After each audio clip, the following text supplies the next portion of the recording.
ನಮಸ್ಕಾರ. ಮೆಗಾ ಸುದ್ದಿ ವಿಶೇಷ ಕಾರ್ಯಕ್ರಮಕ್ಕೆ ಸ್ವಾಗತ. ನಾನು ಪ್ರವೀಣ್ ಕುಂಬ. ಚಿನ್ನ ಬೆಳ್ಳಿ ಭಾರತದವರಿಗಂತೂ ಆಭರಣಕ್ಕಾಗಿ, ಮದುವೆಗಾಗಿ, ಸಾಂಸ್ಕೃತಿಕ ಕಾರ್ಯಕ್ರಮಗಳಿಗಾಗಿ ಬೇರೆ ಬೇರೆ ಹಂತಗಳಲ್ಲಿ ಜನ ಖರೀದಿ ಮಾಡುವಂಥದ್ದು ಚಿನ್ನ ಮತ್ತು ಬೆಳ್ಳಿ. ಕಳೆದ ಕೆಲ ವರ್ಷಗಳಿಂದ ಚಿನ್ನ ಮತ್ತು ಬೆಳ್ಳಿಯ ದರ ಮಾತ್ರ ನಾಗಾಲೋಟದಲ್ಲಿ ಓಡ್ತಾ ಇದೆ. 10% ಅಂತೆ, 15% ಅಂತೆ. ಈಗಂತೂ 1,60,000 ಗಡಿಗೆ ಬಂದು ಚಿನ್ನದ ದರ ನಿಂತಿದೆ. ಕೆಲ ವರ್ಷಗಳ ಹಿಂದಷ್ಟೇ 1,000 ರೂಪಾಯಿಗಳಲ್ಲಿ ಸಿಗ್ತಾ ಇದ್ದಂತಹ ಚಿನ್ನಗಳು, ಅಂದರೆ 50,000, 60,000 ರೂಪಾಯಿಯಲ್ಲಿದ್ದಂಥ ಚಿನ್ನದ ದರಗಳು ಇದೀಗ ಏಕಾಏಕಿಯಾಗಿ ಲಕ್ಷವನ್ನು ದಾಟಿ ಹೋಗಿದೆ. ಚಿನ್ನ ಮಾತ್ರವಲ್ಲ, ಬೆಳ್ಳಿಯ ದರವೂ ಕೂಡ ಕಳೆದ ಕೆಲವು ದಿನಗಳಿಂದ ತನ್ನ ಏರಿಕೆಯನ್ನು ಕಾಣ್ತಾ ಇದೆ ದರದ ವಿಚಾರದಲ್ಲಿ. ಅದಕ್ಕೆ ಬೇರೆ ಬೇರೆ ಕಾರಣಗಳಿದೆ. ಬೇರೆ ಬೇರೆ ಕಾರಣಗಳಿಂದ ಚಿನ್ನ ಮತ್ತು ಬೆಳ್ಳಿಯ ದರಗಳು ಏರಿಕೆಗಳಾಗ್ತಾ ಇದೆ ಅನ್ನುವಂಥ ವಿಶ್ಲೇಷಣೆಗಳು ಕೂಡ ನಡೀತಾ ಇದೆ. ಇವತ್ತು ಕೂಡ ಚಿನ್ನದ ದರ ಏರಿಕೆ ಆಗಿದೆ. ಇದಕ್ಕೆ ಕಾರಣಗಳೇನು? ಯಾವ ಕಾರಣದಿಂದ ಚಿನ್ನ ಮತ್ತು ಬೆಳ್ಳಿಯ ದರಗಳು ಏರಿಕೆ ಆಗ್ತಾ ಇದೆ? ಸರ್ಕಾರ ಇದನ್ನು ನಿಯಂತ್ರಣ ಮಾಡಬಹುದಾ? ಹಾಗಾದರೆ ಚಿನ್ನದ ದರ ಇಳಿಕೆ ಆಗುತ್ತಾ? ಇದೇ ಇವತ್ತಿನ ವಿಶೇಷ. ಚಿನ್ನ ಬೆಳ್ಳಿ ಸಖತ್ ಭಾರ.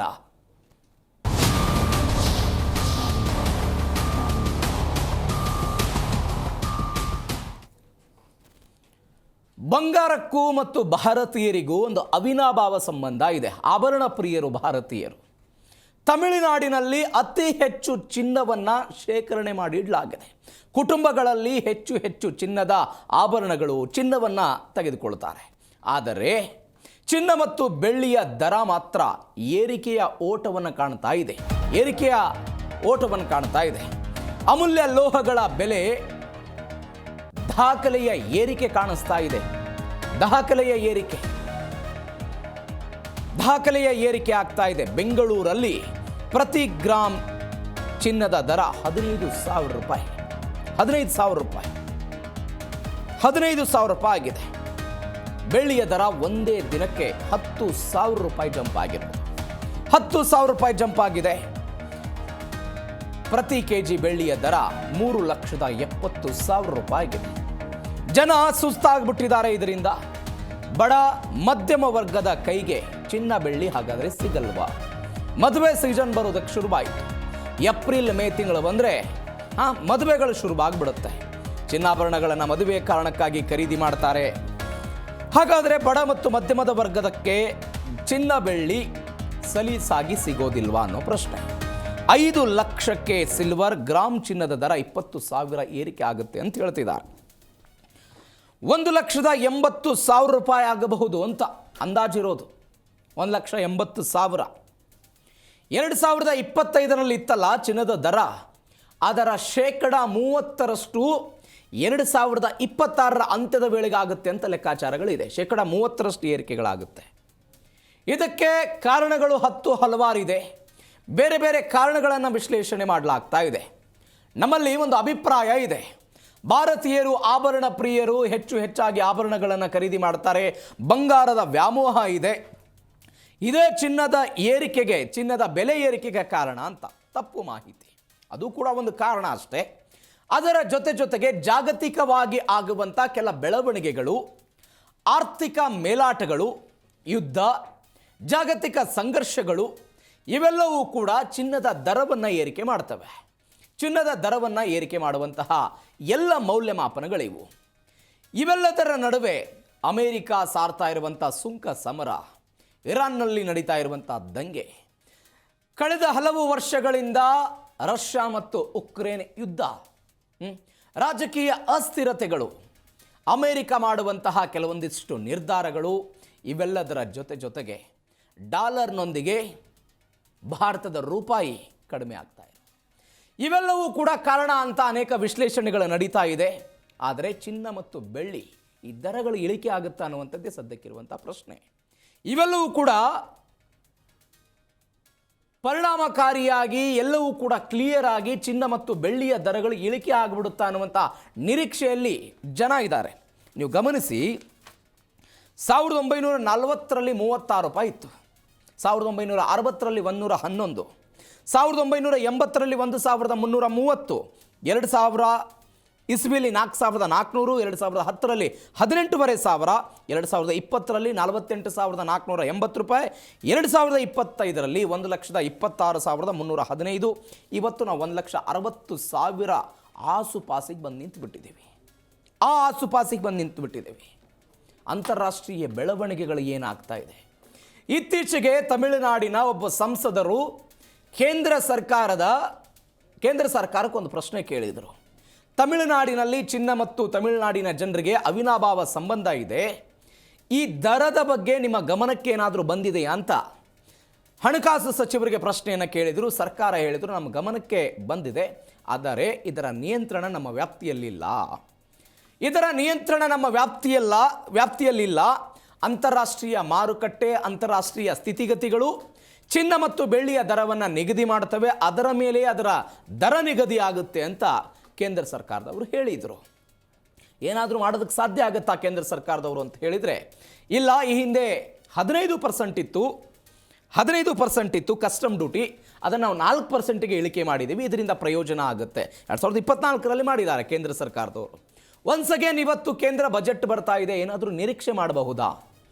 ನಿರ್ಮಲಾ ಸೀತಾರಾಮನ್ ಅವರು ಏನಾದರೂ ಕೊಡುಗೆಗಳನ್ನು ಕೊಡ್ತಾರಾ ಈ ವಿಚಾರಕ್ಕೆ ಸಂಬಂಧಪಟ್ಟಂತೆ? ಇದು ಸದ್ಯಕ್ಕಿರುವಂತಹ ಪ್ರಶ್ನೆಗಳು.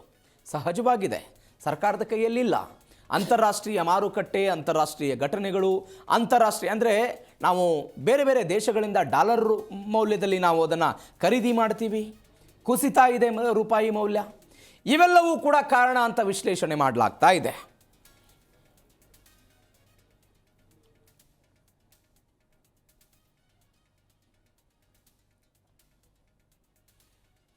ಎಸ್, ನಾವು ಮಾತನಾಡ್ತಾ ಇದ್ದೀವಿ ಚಿನ್ನ ಬೆಳ್ಳಿಯ ದರ ಗಗನಮುಖಿ ಆಗ್ತಾ ಇದೆ ಅಂತ.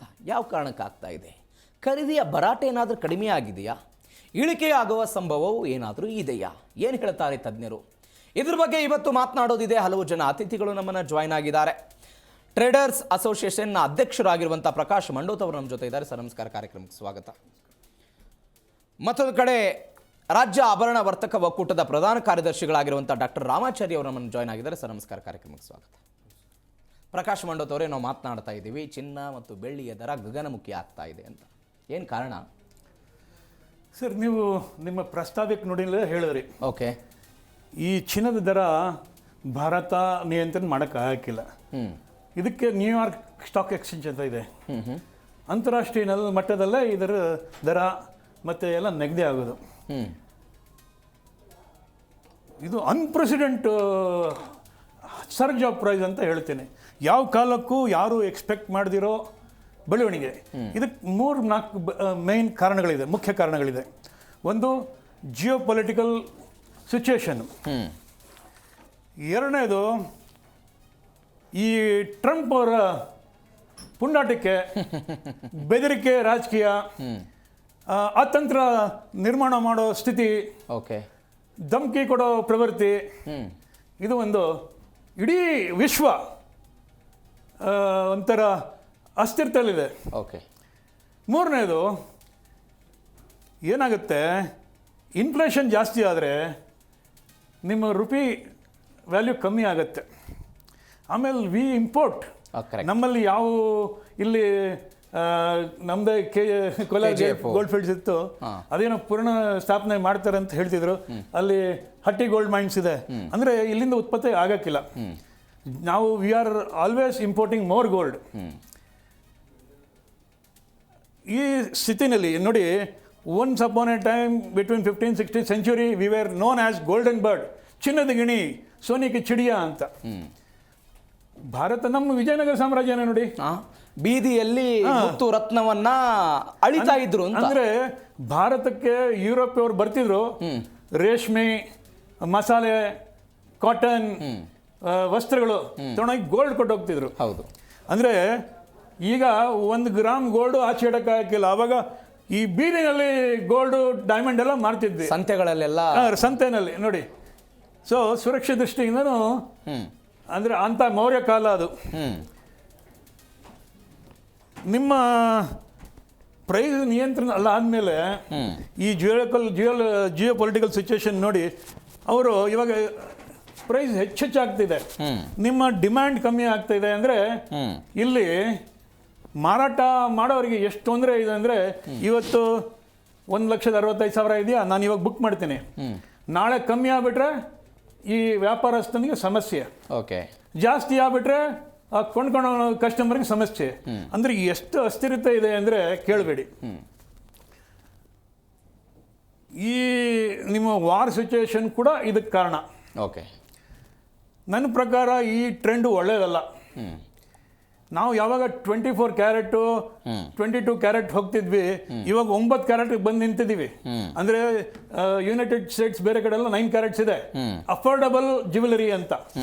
ಇಲ್ಲಿ ನಮ್ಮ ಮದುವೆ ಆದರೆ ಆ ವಧು ಅವ್ರ ಮೈ ಮೇಲೆ ಎಷ್ಟು ಒಡವೆ ಇದೆ, ಅವಳು ಖುಷಿ ಆಗ್ತಾರೆ, ಇಡೀ ಪರಿವಾರ ಖುಷಿ ಆಗುತ್ತೆ. ಅಂದರೆ ನಾವು ಹಂಗೆ ನಮ್ಮ ಹೆಣ್ಮಗಳನ್ನ ಒಂಥರ ಅಲಂಕಾರ ಮಾಡಿ ನಮ್ಮ ಮನೆಯಿಂದ ಏನು ಅವಳು ಕೊಡ್ಬೋದು ಆ ಹೆಣ್ಣಿಗೆ ನಾವು ಕೊಡ್ತೀವಿ. ಆದಷ್ಟು ಇವಾಗ ಹೆಂಗಿದೆ ಅಂತ ಪರಿಸ್ಥಿತಿ, ಮಾಂಗಲ್ಯ ವೆರಿ ಇಂಪಾರ್ಟೆಂಟ್, ಒಂದು ಮುಗ್ಬೊಟ್ಟು ಇಂಪಾರ್ಟೆಂಟು, ಇದು ಒಂದು ರಿಂಗ್ ಸೆರೆಮನಿಗೆ ಇಂಪಾರ್ಟೆಂಟು. ಅಂದರೆ ಅಂಥ ಪರಿಸ್ಥಿತಿಗೆ ಬಂದಿದ್ದೀವಿ, ಏನು ಬೇಕು ನೆಸೆಸಿಟಿ ಎಷ್ಟಿದೆ ಅಷ್ಟೇ ಕೊಡ್ಕೋಬೇಕು.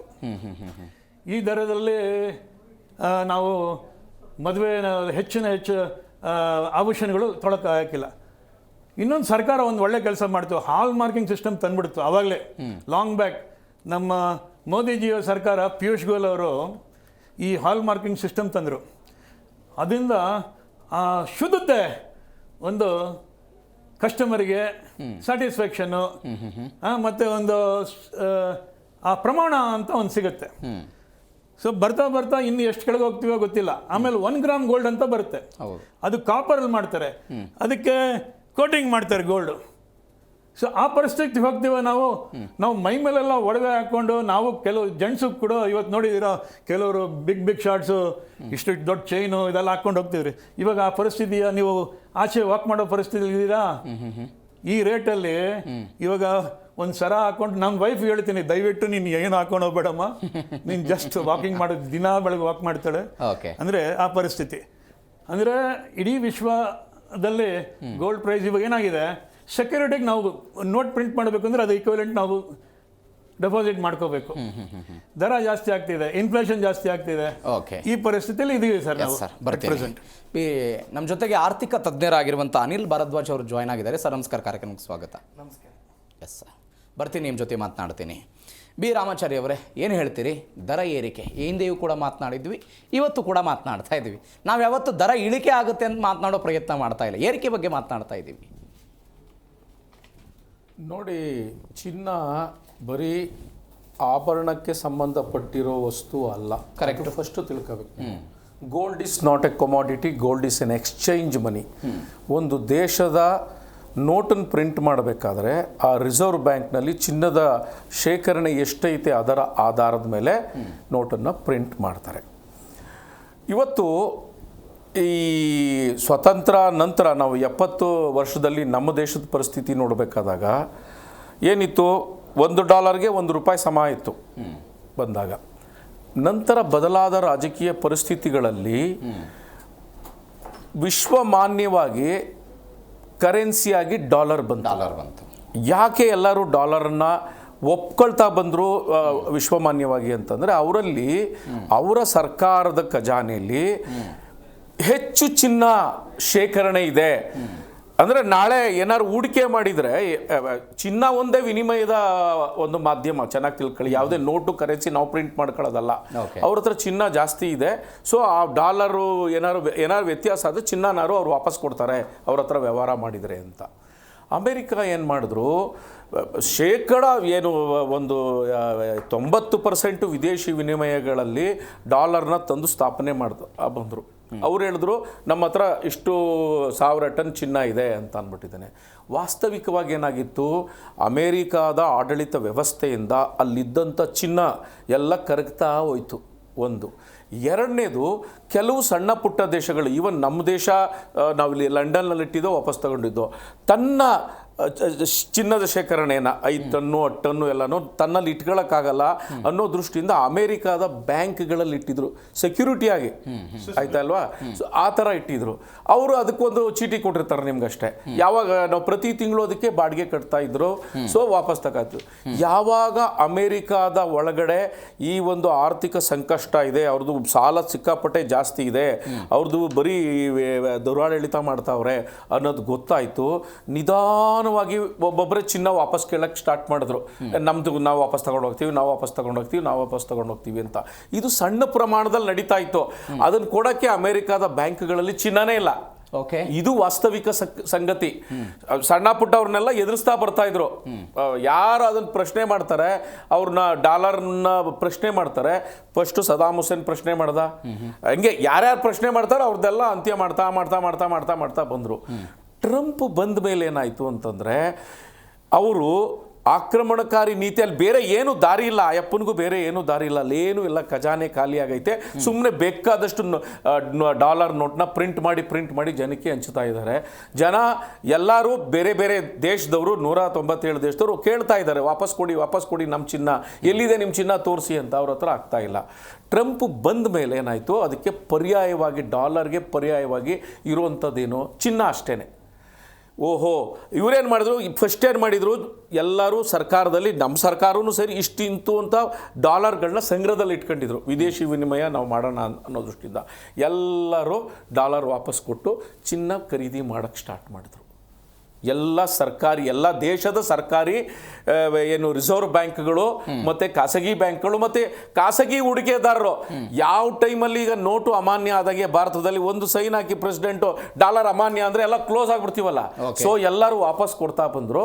ವಾಪಸ್ ಕೊಟ್ಟು ಅದಕ್ಕೆ ಪರ್ಯಾಯವಾಗಿ ಇವತ್ತು ಹೇಳಿದ್ನಲ್ಲ, gold is not a commodity, gold is an exchange money ಅಂತ. ಸೊ ಚಿನ್ನ ಖರೀದಿ ಮಾಡೋಕ್ಕೆ ಸ್ಟಾರ್ಟ್ ಮಾಡಿದರು, ಬೆಳ್ಳಿ ಖರೀದಿ ಮಾಡೋಕ್ಕೆ ಸ್ಟಾರ್ಟ್ ಮಾಡಿದ್ರು. ಇದು ಯಾವ ಮಟ್ಟಕ್ಕಾಯಿತು ಅಂತಂದರೆ, ಅವ್ರ ಬೆದರಿಕೆಗಳು ಬರ್ತಾ ಗ್ರೀನ್ಲ್ಯಾಂಡು ಬೇರೆ ನಾಳೆ ಬಹುಶಃ ಯುದ್ಧದ ವಾತಾವರಣ ಹೋದಾಗ ಯಾವತ್ತಿದ್ರೂ ಅಮೇರಿಕಾ ಒಂದೇ ಒಂದು ಆದೇಶದ ಮೂಲಕ ಡಾಲರು ಅಮಾನ್ಯ ಆಗೋಗ್ಬಿಡ್ತದೆ. ಈಗಿರೋ ಡಾಲರ್ ಅಮಾನ್ಯ ಆಯಿತು, ನಾವು ಹೊಸದಾಗಿ ನಾಳೆಯಿಂದ ಪ್ರಿಂಟ್ ಮಾಡೋದು ಮಾತ್ರ ಮಾನ್ಯ ಅಂತ ಅಂದ್ಬಿಟ್ರೆ ಈಗ ಇಟ್ಕೊಂಡಿರೋದೆಲ್ಲ ಕ್ಲೋಸ್ ಅಲ್ಲ. ಸೊ ಹಾಗಾಗಿ ಎಲ್ಲರೂ ಚಿನ್ನ ಖರೀದಿ ಮಾಡೋಕ್ಕೆ ಸ್ಟಾರ್ಟ್ ಮಾಡಿದ್ರು. ಇಲ್ಲಿ ಬೇಡಿಕೆ ಮತ್ತು ಪೂರೈಕೆ, ನಾವು ಸುಮಾರು 3 ವಿಧಗಳಲ್ಲಿ ಚಿನ್ನವನ್ನು ಪಡಿತೀವಿ ನೈಸರ್ಗಿಕವಾಗಿ. ಒಂದು ಗಣಿಗಾರಿಕೆ ಮೂಲಕ, ಆಯಿತಾ. 2 ನೀರಿನ ಮೂಲಕ ಅಂತಂದರೆ ಸಮುದ್ರಕ್ಕೆ ಅಟ್ಯಾಚ್ ಆಗಿರೋ ನದಿಗಳಿಂದ, ನದಿ ಪಾತ್ರದಲ್ಲೂ ಸಣ್ಣ ತುಣುಕುಗಳು ಸಿಗ್ತದೆ. ಸಮುದ್ರದ ನೀರಲ್ಲೂ ಚಿನ್ನ ಸಿಗ್ತದೆ, ಬಟ್ ಅದು ಕ್ಯೂರಿಫೈ ಮಾಡೋಕ್ಕೆ ತುಂಬ 50,000 to 60,000 ರೂಪಾಯಿ ಕಾಸ್ಟ್ ಆಯ್ತದೆ, ಇನ್ನೂ ಟೆಕ್ನಾಲಜಿ ಇಲ್ಲ. ನಮ್ದು 3ನೇದು ಧೂಮಕೇತುಗಳು, ಕಾಮೆಟ್. ಯಾವ್ಯಾವುದು ಭೂಪ್ರದೇಶದಲ್ಲಿ ಬಿದ್ದರೆ ಅದು 10% ಮಾತ್ರ ಕೆಲವು ದೇಶಗಳ ಭೂಪ್ರದೇಶದಲ್ಲಿ ಬೀಳ್ತದೆ. ಸೊ ಇಷ್ಟು ನಮಗೆ ಮೇಜರ್ ಆಗಿ ನಾವೇನು ಮಾಡ್ತಾ ಇದ್ದೀವಿ, ನಾವು ಚಿನ್ನಕ್ಕೆ ಗಣಿಗಾರಿಕೆ ಅವಲಂಬನೆ ಮಾಡಿದ್ದೇವೆ. 1 ಟನ್ ಅದ್ರ ತೆಗೆದ್ರೆ 8 ರಿಂದ 9 ಗ್ರಾಮ್ ಅಷ್ಟೇ ಶುದ್ಧ ಚಿನ್ನ ಸಿಗೋದು, ಹೈಯೆಸ್ಟ್ ಅಂತ 1 ಟನ್ಗೆ. ಆಯ್ತಾ, ಹೈಯೆಸ್ಟ್. ಸೊ ಇವಾಗ ಏನಾಗಿದೆ, ಎಲ್ಲರೂ ಚಿನ್ನದ ಮೇಲೆ ಹೂಡಿಕೆ ಮಾಡಿ ಅವರ ಆರ್ಥಿಕ ನಾಳೆ ಸಂಕಷ್ಟದ ಸಂದರ್ಭದಲ್ಲಿ ಕರೋನಾ ಎಲ್ಲರಿಗೂ ದೊಡ್ಡ ಪಾಠ ಕಲಿಸಿತ್ತು.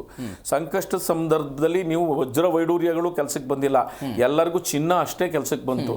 ನಮ್ಮ ಭಾರತೀಯ ಸಂಸ್ಕೃತಿಯಲ್ಲಿ ಅತಿ ಹೆಚ್ಚು ಚಿನ್ನವನ್ನ ಬಳಸೋವಂಥ ದೇಶ ಅಂತಂದ್ರೆ ಭಾರತ. ಇದುವರೆಗೂ ಸುಮಾರು ಒಂದು 2,20,000 ಟನ್ನು ಚಿನ್ನವನ್ನ ಮನುಷ್ಯ ಕಳೆದ ಒಂದು 25,000 ವರ್ಷಗಳಲ್ಲಿ ಗಣಿಗಾರಿಕೆ ಮಾಡಿರಬಹುದೇನೋ ಅಂತ ಅಂದಾಜು ಮಾಡಿದರೆ, ಅದರಲ್ಲಿ 40% ಹಿಡನ್ ಗೋಲ್ಡ್ ಆಗಿ ಭಾರತೀಯದಲ್ಲೇ ಇದೆ ಅಂತ ವಿಶ್ವದ ವಿಜ್ಞಾನಿಗಳು ಅಂದಾಜು ಮಾಡ್ತಾರೆ. ನಮ್ಮಲ್ಲಿ ಹಿಂದೆ ಈ ಡಾಲರ್ನ ಬೆಲೆಯನ್ನು ಮ್ಯಾನೇಜ್ ಮಾಡಬೇಕು ಅಂತ ಅಂದ್ಬಿಟ್ಟಿದ್ದೇನೆ, ಏನು ಮಾಡಿದ್ರು, ಒಂದು ಗೋಲ್ಡ್ ಕಂಟ್ರೋಲ್ ಆಕ್ಟ್ ಅಂತ ಇತ್ತು 1991ವರೆಗೆ. ಮಧು ದಂಡವತೆ ಬಂದಾಗ ಅದನ್ನು ತೆಗೆದ್ರು, ಇಂದಿರಾ ಗಾಂಧಿ ಅವರು ಅದನ್ನು ಇಂಪೋಸ್ ಮಾಡಿದ್ರು. ಅದ್ರ ಕಂಟ್ರೋಲ್ ಅಂತಂತಂದ್ರೆ ಯಾರು ಒಂದು ಗ್ರಾಮ್ ಚಿನ್ನ ಖರೀದಿ ಮಾಡಬೇಕಾದ್ರೆ ಅದು ಎಕ್ಸೈಸ್ ಡಿಪಾರ್ಟ್ಮೆಂಟ್ ಪರ್ಮಿಷನ್ ತಗೋಬೇಕಾಗಿತ್ತು, ಇಂತಿಷ್ಟೇ ಇಡಬೇಕಾಗಿತ್ತು. ಬಟ್ ಅಷ್ಟು ಕಠಿಣವಾದಂಥ ಕಾನೂನು. ಅದರಿಂದ ಏನಾಯಿತು ಅಂದರೆ ಒಂದಷ್ಟು ವ್ಯಾಪಾರಸ್ಥರು, ಕುಶಲ ಕುಶಲಕರ್ಮಿಗಳು ಹಾಳಾದ್ರೆ ಹೊರತು ನಮ್ಮ ಜನ ಅದಕ್ಕೆಲ್ಲ ಸೊಪ್ಪು ಹಾಕಿಲ್ಲ. ಅವಾಗಲೂ ಚಿನ್ನ ಖರೀದಿ ಮಾಡ್ತಾ ಇದ್ರು, ಇವಾಗಲೂ ಖರೀದಿ ಮಾಡ್ತಾರೆ. ನನಗೊಂದು ಚೆನ್ನಾಗಿ ಜ್ಞಾಪಕ ಐತೆ, ಇನ್ನು ಈ ಒಂದು 35 ವರ್ಷದಿಂದ 250 ರೂಪಾಯಿ ಗ್ರಾಮ್ ಆಗಿತ್ತು 1 ಗ್ರಾಮ್ಗೆ. ನನಗೆ ಗೊತ್ತಿದ್ದಂಗೆ 10 ಗ್ರಾಮ್ 2,500. ನಮ್ಮನೇಲಿ ಮಾತಾಡ್ತಿದ್ರು, ನಾವು ಈ ಉದ್ಯಮದಿಂದ ಬೇಗ ಹೋಗ್ಬೇಕಾಗಿದ್ದು 2,500 ರೂಪಾಯಿ 10 ಗ್ರಾಮಿಗೆ ಕೊಟ್ಟು ಯಾರು ಚಿನ್ನ ತಗೋತಾರಪ್ಪ, ಬೇರೆ ಯೋಚನೆ ಮಾಡಬೇಕಾಗಿತ್ತೇನೋ ಅಂತ. ಬಟ್ ಇವತ್ತೂ ಕೂಡ ಭಾರತದಲ್ಲಿ ಪ್ರತಿದಿನ 5 ರಿಂದ 10 ಹೊಸ ಚಿನ್ನದ ಅಂಗಡಿಗಳು ಪ್ರಾರಂಭ ಆಗ್ತಾ ಇದೆ. ಸೊ ಹಂಗಾಗಿ ನೀವು ಹೇಳ್ತಾ ಇರೋದು 2,500 ರೂಪಾಯಿ ಇದ್ದಾಗಲೂ ಖರೀದಿ ಮಾಡ್ತಾ ಇದ್ರು, ಇವತ್ತು ಕೂಡ 2.5 ಲಕ್ಷ ರೂಪಾಯಿ ಆದಾಗಲೂ ಖರೀದಿ ಮಾಡ್ತಾರೆ. ಆದ್ರೆ ಆ ವಾಲ್ಯೂಮ್ ಅಲ್ಲಿ ವ್ಯತ್ಯಾಸ ಆಗ್ಬೋದು. ನಮ್ಮಲ್ಲಿ ಏನಕ್ಕೆ ಅಂತಂದ್ರೆ ಆ ಹೂಡಿಕೆ ಏನಿದೆ, ಆ ಹೂಡಿಕೆ ಏನಂದ್ರೆ ಮದುವೆ ಬಂದಾಗ ಒಂದು 6 ತಿಂಗಳು 3 ತಿಂಗಳು ವರ್ಷನೋ ಅವಾಗಿಂದ ಸಿದ್ಧತೆ ಮಾಡ್ತಾರೆ ಪರ್ಚೇಸ್ ಮಾಡಕ್ಕೆ. ಬಟ್ ಈಗ ಏನಾಗುತ್ತೆ ಅಂತಂದ್ರೆ ಅವರು ಈ ಒಂದು ಹೆಣ್ಮಗು ಹುಟ್ಟಿದ್ರೆ ಹುಟ್ಟಿದ ಪ್ರತಿ ತಿಂಗಳು ಇಷ್ಟಿಷ್ಟು ಅರ್ಧ ಗ್ರಾಮೋ 1 ಗ್ರಾಮೋ ಖರೀದಿ ಮಾಡುವಂತ ಸ್ಕೀಮನ್ನ ಅಳವಡಿಕೆ ಮಾಡ್ಕೋಬೇಕಾಗ್ತದೆ. ಬರ್ತೀನಿ, ಮಾತನಾಡ್ತೀನಿ. ಅನಿಲ್ ಭಾರದ್ವಾಜ್ ಅವರೇ, ಅವರ ಮಾತನ್ನು ಕೇಳಿಸ್ಕೊಂಡ್ರೆ ಅನೇಕರ ತಜ್ಞರ ಮಾತು ಕೂಡ ಇದಾಗಿದೆ. ಅಮೆರಿಕದ ಈ ಡಾಲರ್ ಇದೆಯಲ್ಲ, ಅದರ ಅವಲಂಬನೆ ಕಡಿಮೆ ಮಾಡುವ ಕಾರಣಕ್ಕಾಗಿ ಈ ಎಲ್ಲ ಪ್ರಯತ್ನಗಳಾಗ್ತಾ ಇದೆ. ಅದರ ಭಾಗವಾಗಿ ಚಿನ್ನದ ದರ ಏರಿಕೆ ಆಗ್ತಾ ಇದೆ. ನಿಜಾನ ಇದು? ಹೌದು. ಎಲ್ಲ ಜಿ ಕನ್ನಡ ನ್ಯೂಸಿನ ವೀಕ್ಷಕರಿಗೆ ನನ್ನ ನಮಸ್ಕಾರಗಳು. ಮತ್ತು ಯಾರ್ಯಾರ ಹತ್ರ ಚಿನ್ನ ಇದೆಯೋ ಅವ್ರಿಗೆಲ್ರಿಗೂ ಅಭಿನಂದನೆಗಳು. ಯಾಕೆ ಅಂತಂದರೆ ಅವ್ರ ಇನ್ವೆಸ್ಟ್ಮೆಂಟ್ಗಳು ಜಾಸ್ತಿ ಆಗಿವೆ. ಮತ್ತು ಚಿನ್ನದ ವ್ಯಾಪಾರಿಗಳಿಗೂ ಸ್ವಲ್ಪ ವ್ಯಾಪಾರ ಕಮ್ಮಿ ಆಗಿರ್ಬೋದು, ಆದ್ರೂ ಪರ್ಸೆಂಟೇಜ್ ಮುಖಾಂತರ ಏನು ಬರುತ್ತೆ, ಲಾಭ ಬರುತ್ತೆ, ಅದು ಒಂದರ ಮಟ್ಟಿಗೆ ಆಗಬಹುದೇನೋ. ಆದರೆ ವ್ಯಾಪಾರ ಸ್ವಲ್ಪ ಕಮ್ಮಿ ಆಗಿರೋದನ್ನು ನಾವು ನೋಡ್ತಾ ಇದ್ದೀವಿ. ನಾವು ಮುಖ್ಯವಾಗಿ ತಿಳ್ಕೊಬೇಕಾಗಿರುವಂಥ ವಿಚಾರ ಏನಿದೆ, ಈಗೆಲ್ಲ ನುರಿತ ತಜ್ಞರಾಗಿರ್ಬೋದು ಅಥವಾ ಚಿನ್ನದ ಬಗ್ಗೆ ಬಹಳ ಹಿನ್ನೆಲೆಯನ್ನು ಹೊಂದಿರುವಂಥ ನನ್ನ ಸಹಮಿತ್ರರೇನಿದ್ದಾರೆ ಎಲ್ಲರೂ ಹೇಳಿದ ಹಾಗೇ ನಮ್ಮ ಭಾರತೀಯ ಸಂಸ್ಕೃತಿ ಪ್ರಕಾರ ಚಿನ್ನಕ್ಕೆ ಬಹಳ ಒಂದು ಮಹತ್ವ ಇದೆ. ನಾವು ಮಕ್ಕಳು ಹುಟ್ಟಿದಾಗ ಚಿನ್ನದ ಹೂವನ್ನು ಮಾಡಿಸಿ ಹಿರಿಯರಿಗೆ ಅದರಿಂದ ಅಭಿಷೇಕ ಮಾಡುವಂಥದ್ದು ಇದೆ. ಕನಕಾಭಿಷೇಕ ಅಂತ ಕರಿತೀವಿ ನಾವು. ದೇವರುಗಳಿಗೂ ಇವತ್ತು ಕನಕಾಭಿಷೇಕ ಮಾಡುವಂಥ ಒಂದು ಸಂಸ್ಕೃತಿಯನ್ನು ನಾವು ಇಟ್ಕೊಂಡಿದ್ದೇವೆ. ಕನಕ ಪ್ರಾಶನ, ಸುವರ್ಣ ಪ್ರಾಶನ ಮಾಡುವಂಥ ಒಂದು ಇದನ್ನು ನಾವು ಅಳವಡಿಸ್ಕೊಂಡು ಬಂದಿದ್ದೀವಿ. ನಮ್ಮಲ್ಲಿ ಬರೀ ಇನ್ವೆಸ್ಟ್ಮೆಂಟ್ ಅಂತಲ್ಲದೆ, ಬರೀ ಎಕ್ಸ್ಚೇಂಜ್ ಮೋಡ್ ಅನ್ನೋದಲ್ಲದೆ, ಚಿನ್ನಕ್ಕೆ ಒಂದು ವಿಶೇಷವಾದಂಥ ಒಂದು ಪ್ರೀತಿ ನಮ್ಮ ಭಾರತೀಯರಿಗೆಲ್ರಿಗೂ ಇದೆ. ಸ್ನೇಹಿತರು ಈಗಾಗಲೇ ಹೇಳ್ತಾ ಇದ್ರು, ಇಡೀ ದೇಶದಲ್ಲಿ, ಇಡೀ ಪ್ರಪಂಚದಲ್ಲಿ ಎಷ್ಟು ಗಣಿಗಾರಿಕೆ ಆಗಿರಬಹುದೋ ಅದರಲ್ಲಿ ಸುಮಾರು 30-40% ಭಾರತದಲ್ಲಿಯೇ ಇದೆ ಅಂತ. ಅದೇನು ಅತಿಶಯೋಕ್ತಿ ಅಲ್ಲ. ನಾವು ಒಂದು ಅಂದಾಜಿನ ಪ್ರಕಾರ ಇಡೀ ಭಾರತದಲ್ಲಿ ಎಲ್ಲ ಮನೆಗಳಲ್ಲಿ, ಎಲ್ಲ ಶ್ರೀಮಂತರ ಹತ್ರ, ಬಡವರ ಹತ್ರ, ಎಲ್ಲರ ಹತ್ರನೂ ಇರುವಂತಹ ಚಿನ್ನವನ್ನೆಲ್ಲ ಸಂಗ್ರಹಿಸಿದ್ರೆ ಸುಮಾರು 35,000ರಿಂದ 40,000 ಟನ್ ಅಷ್ಟು ಚಿನ್ನ ನಮ್ಮ ಭಾರತದಲ್ಲೇ ಇರಬಹುದು. ಅಮೇರಿಕಾದಲ್ಲಿರುವಂಥ ಚಿನ್ನ, ಅಮೇರಿಕಾದ ರಿಸರ್ವಲ್ಲಿ ಇರುವಂಥ ಚಿನ್ನ, ಸರ್ಕಾರದ ರಿಸರ್ವಲ್ಲಿ ಇರುವಂಥ ಚಿನ್ನ ಸುಮಾರು 8,500ರಿಂದ 8,800 ಟನ್ ಅಥವಾ 9,000 ಟನ್ ಅಷ್ಟು ಚಿನ್ನ ಅಂತ ಹೇಳ್ಬೋದು. ನಮ್ಮ ಭಾರತದಲ್ಲಿ ಎಷ್ಟಿದೆ ಅಂತ ನೀವು ಕೇಳಿದ್ರೆ ಸುಮಾರು 900 ಟನ್ ಅಂತಂದ್ರೆ ಅದಕ್ಕಿಂತ ಒಂದು 10%. ಅಮೆರಿಕ 880 ಟನ್ನಿಂದ 900 ಟನ್ ಅಂತ ನಾವು ಇನ್ನ, ಯಾಕೆಂದ್ರೆ ಪರ್ಚೇಸ್ಗಳು ಆಗ್ತಾನೆ ಇದೆ. 2025ರಲ್ಲಿ 880 ಇತ್ತು, ಇವಾಗ 910 ಟನ್ಗಳಾಗಿರಬಹುದು. ಯಾಕೆ ಅಂತಂದ್ರೆ ಎಲ್ಲರೂ ಇವತ್ತಿನ ಜಾಗತಿಕ ಪರಿಸ್ಥಿತಿ ಏನಿದೆ, ಎಲ್ಲೆಲ್ಲೂ ಯುದ್ಧದ ಕಾರ್ಮೋಡ ಸೃಷ್ಟಿಯಾಗಿದೆ. ಆಮೇಲೆ ಟ್ರಂಪ್ ಬೆಳಿಗ್ಗೆ ಹೇಳ್ದಂಗೆ ಸಂಜೆ ಹೇಳಲ್ಲ, ಸಂಜೆ ಹೇಳ್ದಂಗೆ ಮಾರನೇ ದಿವಸ ಹೇಳಲ್ಲ. ನಾವು ಪ್ರತಿಯೊಂದು ವಿಚಾರನೂ ನಾನು ಇವತ್ತು ಮಾತಾಡಿದ್ದು ನಾಳೆ ಅದು ಪ್ರಸ್ತುತವಾಗಿರುತ್ತೋ ಇಲ್ವೋ ಅನ್ನೋವಂಥದ್ದೇ ನಮಗೆ ಪ್ರಶ್ನೆಯಾಗಿದೆ. ಸೊ ಇಂಥ ಸಂದರ್ಭದಲ್ಲಿ ಎಲ್ಲರೂ ಭದ್ರತೆ ಏನಿದೆ, ಆ ಭದ್ರತೆ, ಆರ್ಥಿಕ ಭದ್ರತೆ, ದೇಶದ ಆರ್ಥಿಕ ಭದ್ರತೆ. ಈಗ ನಾವು ಹಿಂದೆ ನಾವು ಹೇಳ್ತಾ ಇದ್ದ ಹಾಗೇನೆ ನಮ್ಮ ದೇಶದಲ್ಲಿ ಎಷ್ಟು ಚಿನ್ನ ಇದೆ ನಾವು ಅಷ್ಟು ಕರೆನ್ಸಿ ಪ್ರಿಂಟ್ ಮಾಡಬೇಕು ಅನ್ನುವಂಥ ಕಾಲ ಹೋಗಿದೆ. ಇವಾಗ ನಾವು ಯಾರು, ಭಾರತ ಆಗಿರ್ಬೋದು, ಅಮೆರಿಕ ಆಗಿರ್ಬೋದು, ರಷ್ಯಾ ಆಗಿರ್ಬೋದು, ಚೀನಾ ಆಗಿರ್ಬೋದು, ಯಾರು ಗೋಲ್ಡ್ ಸ್ಟ್ಯಾಂಡರ್ಡ್ಸ್ ಮುಖಾಂತರ ಯಾರು ಕರೆನ್ಸಿನ ಪ್ರಿಂಟ್ ಮಾಡೋದಾಗಿರ್ಬೋದು ಅಥವಾ ಅದರ ಮೌಲ್ಯ ಕಂಡು ಹಿಡಿಯೋದಾಗಿರ್ಬೋದು ಇವಾಗ ಫಾಲೋ ಮಾಡ್ತಾ ಇಲ್ಲ. ಆದರೆ ಮುಂದೆ ಮಾಡುವಂಥ ಪರಿಸ್ಥಿತಿ ಬರಬಹುದೇನೋ. ಡಿ-ಡಾಲರೈಸೇಷನ್ ಅಥವಾ ಡಿ-ಡಾಲರೀಕರಣ ನಾವೇನು ಮಾಡಬೇಕು ಅಂತ ಎಲ್ಲರೂ ಯೋಚನೆ ಮಾಡ್ತಿದ್ದಾರೆ. ಈಗ ನಾವು ರಷ್ಯಾ ಜೊತೆಗೆ ಏನು ತೈಲ ಖರೀದಿ ಮಾಡ್ತಾ ಇದೆ, ರಷ್ಯಾ ರೂಬಿನ್ ಮತ್ತು ರುಪೀಸ್ ನಮ್ಮ ರೂಪಾಯಿ ಮಧ್ಯೆ ಖರೀದಿ ಆಗ್ತಾ ಕರೆನ್ಸಿ ಇದಾಗ್ತಾ ಇದ್ದಿದ್ದು. ಆಮದು ಮತ್ತೆ ಇದೇನಿದೆ ರಫ್ತು ಏನಿದೆ ಅದು ನಮ್ಮ ರೂಪಾಯಿ ಮೌಲ್ಯದಲ್ಲೇ ಆಗ್ತಾ ಇದೆ. ಡಾಲರ್ನ ನಾವು ಡಿ-ಡಾಲರೀಕರಣ ಮಾಡ್ತಾ ಇದೀವಿ. ಆಮೇಲೆ ಇವಾಗ EU ಜೊತೆಗೆ ಏನಾಗ್ತಾ ಇದೆ, ಯುರೋಪಿಯನ್ ಒಕ್ಕೂಟದ ಜೊತೆಗೆ ಐರೋಪ್ಯ ಒಕ್ಕೂಟದ ಜೊತೆಗೆ ನಾವೇನು ಈಗ ಮಾತುಕತೆನ ಕ್ಲೋಸ್ ಮಾಡಿದ್ದೀವಿ, ನಿನ್ನೆ ತಾನೇ ಅದನ್ನು ಕ್ಲೋಸ್ ಮಾಡಿದ್ದೀವಿ. ಇನ್ನು ಅದು ಜಾರಿಗೆ ಬರೋದಕ್ಕೆ ಇನ್ನೊಂದು 7-8 ತಿಂಗಳು ಆಗ್ಬೋದು ಅಥವಾ 1 ವರ್ಷದ ತನಕ ಆಗ್ಬೋದು. ಈ ವರ್ಷದ ಅಂತ್ಯದಷ್ಟೊತ್ತಿಗೆ ಎಲ್ಲ ಸಿದ್ಧವಾಗಿ ಮುಖ್ಯವಾದಂಥದ್ದೇನಿದೆ ಅನ್ನೋದು ಬರಬಹುದು. ಅವ್ರ ಜೊತೆಗೂ ನಾವು euro, GBP, great Britain pounds ಏನಿದೆ ಇದೆಲ್ಲದರ ಜೊತೆಗೂ ನಾವು ಟ್ರೇಡ್ ಮಾಡುವಂಥ ಇದರಲ್ಲಿ ಇದ್ದೀವಿ, ಸನ್ನಿವೇಶದಲ್ಲಿ ಇದ್ದೀವಿ. ಡಾಲರಿನ ಮೊತ್ತ ನಮ್ದು ಹಾಗೂ ಇಷ್ಟೆಲ್ಲ ಆದ್ರೂ ಯಾತಕ್ಕೆ ರೂಪಾಯಿ ಡಾಲರ್ಗಿಂತ ಕಮ್ಮಿ ಆಗ್ತಾ ಇದೆ ಅಂತ ನೋಡಿದ್ರೆ RBI ಅದನ್ನು ಸರಿ ಮಾಡ್ಕೊಳ್ಳುವಂಥ ಯಾವುದೇ ರೀತಿಯಾದಂಥ ಒಂದು ಕ್ರಮವನ್ನು ತಗೋತಿಲ್ಲ. ಯಾಕೆ ಅಂತಂದರೆ ಇವತ್ತು ನಮಗೆ ರಫ್ತು ಜಾಸ್ತಿ ಆಗಬೇಕು. ನಾವು ರಫ್ತು ಜಾಸ್ತಿ ಮಾಡಿದಾಗ ಏನಾಗುತ್ತೆ, ಈಗ $1 ನಾವೀಗ ಡಾಲರ್ ಜೊತೆಗಾಗಿರೋ ಇದು ಅಮೆರಿಕ ಜೊತೆಗೆ ಆಗಿರ್ಬೋದು, ಯುರೋಪ್ ಜೊತೆಗಾಗಿರ್ಬೋದು, ನಾವೇನು ರಫ್ತು ಮಾಡ್ತಾ ಇದ್ದೀವಿ ನಮಗೆ ಅಲ್ಲರಿಂದ ಸರ್ಪ್ಲಸ್ಸೇ ಜಾಸ್ತಿ ಇದೆ, ಉಳಿತಾಯ ಜಾಸ್ತಿ ಇದೆ. ನಾವು ರಫ್ತು ಜಾಸ್ತಿ ಮಾಡ್ತಾ ಇದ್ದೀವಿ, ಆಮದು ಕಮ್ಮಿ ಮಾಡ್ಕೋತಾ ಇದ್ದೀವಿ. ಯಾರ ಜೊತೆಗೆ? ಅಮೇರಿಕ ದೇಶದ ಜೊತೆಗಾಗಿರ್ಬಹುದು, ಐರೋಪ್ಯ ರಾಷ್ಟ್ರಗಳ ಜೊತೆಗಾಗಿರ್ಬಹುದು. ನಮ್ಮ ರಫ್ತೇ ಜಾಸ್ತಿ ಇದೆ. ಈಗ ನಾವು ಡಾಲರ್ ಮುಖೇನ ನಮ್ಮ ರೂಪಾಯಿ ಕಮ್ಮಿ ಆಗ್ತಾ ಇದ್ದ ಹಾಗೇನೆ ನಮಗೆ ಬರುವಂಥ ರೂಪಾಯಿ ಜಾಸ್ತಿ ಆಗುತ್ತೆ. ಅಂತಂದ್ರೆ ಇವತ್ತು $1ಗೆ ಮೊದಲು 63 ರೂಪಾಯಿ ಇತ್ತು, ಈಗ ಒಂದು 5-6 ವರ್ಷದ ಹಿಂದೆ 63-64 ರೂಪಾಯಿ ಇತ್ತು. ಇವತ್ತು ನಾವು ಅದನ್ನ 90 ರೂಪಾಯಿ ತನಕ ನೋಡ್ತಾ ಇದೀವಿ. ಅಂತಂದ್ರೆ ನಾವು $1ನ ರಫ್ತು ಮಾಡಿದ್ರೆ ನಮಗೆ ಮೊದಲು ಬರ್ತಾ ಇದ್ದಿದ್ದು 63 ರೂಪಾಯಿ ಆಗ್ತಾ ಇತ್ತು, ಇವತ್ತು ಬರ್ತಾ ಇರೋದು 90 ರೂಪಾಯಿ ಆಗ್ತಾ ಇದೆ. ಸೊ ಅದಕ್ಕೋಸ್ಕರ ಒಂದು ಮಟ್ಟಕ್ಕೆ ಇದೇ ಮುಖ್ಯವಾದಂಥ ಮಟ್ಟ ಅಲ್ಲ. ಇತೇತರ ಮುಂದಕ್ಕೆ ಹೋದ್ರೆ ನಮ್ಮ ದೇಶನೂ ಏನು ಯಾವಾಗಲೂ ಇದಾಗತ್ತೆ ಅಂತ ಉದ್ಧಾರದ ದಾರಿನಲ್ಲಿ ಇರುತ್ತೆ ಅಂತಲ್ಲ. ಆದರೆ ಇಂಥ ಪರಿಸ್ಥಿತಿನಲ್ಲಿ RBI ಏನೇ ಅದು ಯಾವುದೇ ರೀತಿಯಾದಂಥ ಡಾಲರ್ಗೂ ಮತ್ತು ರೂಪಾಯಿಗೂ ಕಡಿವಾಣ ಹಾಕುವಂಥ ಯಾವುದೇ ಕೆಲಸವನ್ನು ಮಾಡ್ತಾ ಇಲ್ಲ. ಅದನ್ನು ಹಾಗೆ ಡಿಮ್ಯಾಂಡ್ ಆ್ಯಂಡ್ ಸಪ್ಲೈ ಹೇಗೆ ನಡೀತಿದೆಯೋ ಅದೇ ರೀತಿನಲ್ಲೇ ಅದನ್ನು ನಡೆಯೋದಕ್ಕೆ ಮಾರ್ಕೆಟ್ ಕಂಟ್ರೋಲ್ ಏನಿದೆ ಹಾಗೆ ಮಾಡ್ಕೊಂಡು ಹೋಗಲಿ ಅಂತ ಮಾಡ್ತಾ ಇದೆ. ಇಲ್ಲ ಅಂತಂದರೆ ಅದನ್ನು ಸರಿಪಡಿಸುವಂಥ ರೀತಿ ಸುಮಾರಷ್ಟು RBI ಗೊತ್ತಿದೆ. ನೀವು RBI ವಿಚಾರ ಪ್ರಸ್ತಾಪ ಮಾಡಿದ್ದಕ್ಕೆ ನನ್ನೊಂದು ಪ್ರಶ್ನೆ ಇದೆ ಸರ್. ಸರ್ಕಾರ ಚಿನ್ನ ಮತ್ತು ಬೆಳ್ಳಿ ದರವನ್ನು ನಿಯಂತ್ರಣ ಮಾಡಬಹುದಾ? ಸಾಧ್ಯ ಇದೆಯಾ ಅದ್ರ ಬಗ್ಗೆ? ಬೇಕು ಅಂತಂದ್ರೆ ನಿಯಂತ್ರಣ ಒಂದು ಮಟ್ಟಕ್ಕೆ ಮಾಡ್ಬೋದೇ ಹೊರತುವೆ ಅವ್ರು ಎಲ್ಲದನ್ನು ಈಗ ಸಿಲಿಂಡರ್ ರೇಟ್ ಆಗಿರ್ಬೋದು ಅಥವಾ ಪೆಟ್ರೋಲ್ ಪ್ರೈಸ್ ಆಗಿರ್ಬೋದು ಮೊದಲು ಹೇಗೆ ಮಾಡ್ತಿದ್ರು ಆ ಥರ ಮಾಡೋದು ಇವತ್ತಿನ ದಿವಸಕ್ಕೆ ಬಹಳ ಕಷ್ಟ ಇದೆ. ಯಾತಕ್ಕೆ ಕಷ್ಟ ಇದೆ ಅಂತಂದ್ರೆ ಇವ್ರು ನಿಯಂತ್ರಣ ಮಾಡ್ತಿದ್ದಾರೆ ಅಂತಂದ್ರೆ ಮಾರ್ಕೆಟಲ್ಲಿ ಏನು ರೇಟ್ ಇದೆ ಅದನ್ನು ಕೊಡಲೇಬೇಕು ಸರ್ಕಾರನಾದ್ರೂ. ಇವಾಗ ಎಲ್ಲೋ ಇಂಪೋರ್ಟ್ ಮಾಡ್ಕೋತಾ ಇದೆ, ಚಿನ್ನ ನಮ್ಮಲ್ಲಿ ಬೆಳೀತಾ ಇಲ್ಲ. ಈಗ ಹಟ್ಟಿ ಗೋಲ್ಡ್ ಮೈನ್ಸ್ ಆಗಿರ್ಬೋದು, ಕೋಲಾರ ಗೋಲ್ಡ್ ಮೈನ್ಸ್ ಆಗಿರ್ಬೋದು, ಇಲ್ಲ ಮಧ್ಯಪ್ರದೇಶದಲ್ಲಿ ಸಿಗ್ತಾ ಇದ್ದಂಥದ್ದು ಆಗಿರ್ಬೋದು, ಅವೆಲ್ಲ ಖಾಲಿ ಆಗಿದೆ ನಮ್ಮ ದೇಶದಲ್ಲಿ. ಈಗ ನಮ್ಮ ದೇಶದಲ್ಲೇ ಉತ್ಪನ್ನ ಆಗ್ತಿದೆ ಅಂತಂದ್ರೆ ನಾವು ಒಂದು ಮಟ್ಟಕ್ಕೆ ಕಂಟ್ರೋಲ್ ಮಾಡ್ಬೋದು. ಆದ್ರೆ ನಾವು ಬೇರೆ ದೇಶಗಳಿಂದ ಆಮದು ಮಾಡಬೇಕಾದ್ರೆ ನಾವು ಸಂಪೂರ್ಣವಾದಂತಹ ಹತೋಟಿನ ಇಟ್ಕೊಳ್ಳೋದಕ್ಕೆ ಆಗೋದಿಲ್ಲ. ಉದಾಹರಣೆಗೆ ಪೆಟ್ರೋಲ್ ಪ್ರೈಸ್, ಈಗ ಪೆಟ್ರೋಲ್ ಪ್ರೈಸ್ ಗವರ್ಮೆಂಟ್ ಕಂಟ್ರೋಲ್ ಮಾಡೋಕ್ಕಾಗತ್ತಾ? ಮಾಡಬಹುದು. ಆದ್ರೆ ಅದಕ್ಕೆ ಏನು ಹೊರಗಡೆಯಿಂದ ವಿಧಿಸುವ ತೆರಿಗೆ ಹೆಚ್ಚು ಕಮ್ಮಿ ಮಾಡಬಹುದೇ ಹೊರತುವೆ ಅದರ ಬೇಸಿಕ್ ಬೆಲೆ ಏನಿದೆ, ಕ್ರೂಡ್ ಆಯಿಲ್ ಬೆಲೆ ಏನಿದೆ ಅಥವಾ ಕ್ರೂಡ್ ಚಿನ್ನದ ಬೆಲೆ ಏನಿದೆ ಅದನ್ನ ಸರ್ಕಾರ ಏನು ಬದಲಾಯಿಸೋದಕ್ಕೆ ಆಗೋದಿಲ್ಲ. ನೋಡಪ್ಪ, ಇಲ್ಲಿಂದ ಇವತ್ತಿಗೆ 2.5 ಲಕ್ಷ ರೂಪಾಯಿ, 16,500 ರೂಪಾಯಿ ತನಕ ಹೋಗಿದೆ. 3.5 ಲಕ್ಷದ ತನಕ ಬೆಳ್ಳಿ ಹೋಗಿದೆ. ನೋಡಿ, ಬೆಳ್ಳಿ ಜಸ್ಟ್ ಒಂದು 3-4 ತಿಂಗಳ ಹಿಂದೆ ಸೆಪ್ಟೆಂಬರ್ ಅಕ್ಟೋಬರ್ ಟೈಮಲ್ಲಿ 1,90,000 2 ಲಕ್ಷದ ತನಕ ಹೋಗಿತ್ತು.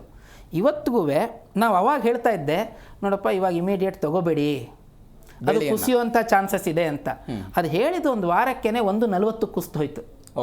ಯಾಕೆಂದರೆ ಅವತ್ತು ನಾವು ಕೇಳ್ತಾ ಇದ್ವಿ, ನೀವು ಜನವರಿನಲ್ಲಿ ತಗೋತೀರಿ ಆರ್ಡ್ರನ್ನ ಅಂತಂದರೆ ನಾವು 160 ಕೊಡ್ತೀವಿ, 165 ಕೊಡ್ತೀವಿ ಅಂತ ಹೇಳ್ತಾ ಇದ್ರು. ಹೌದಾ?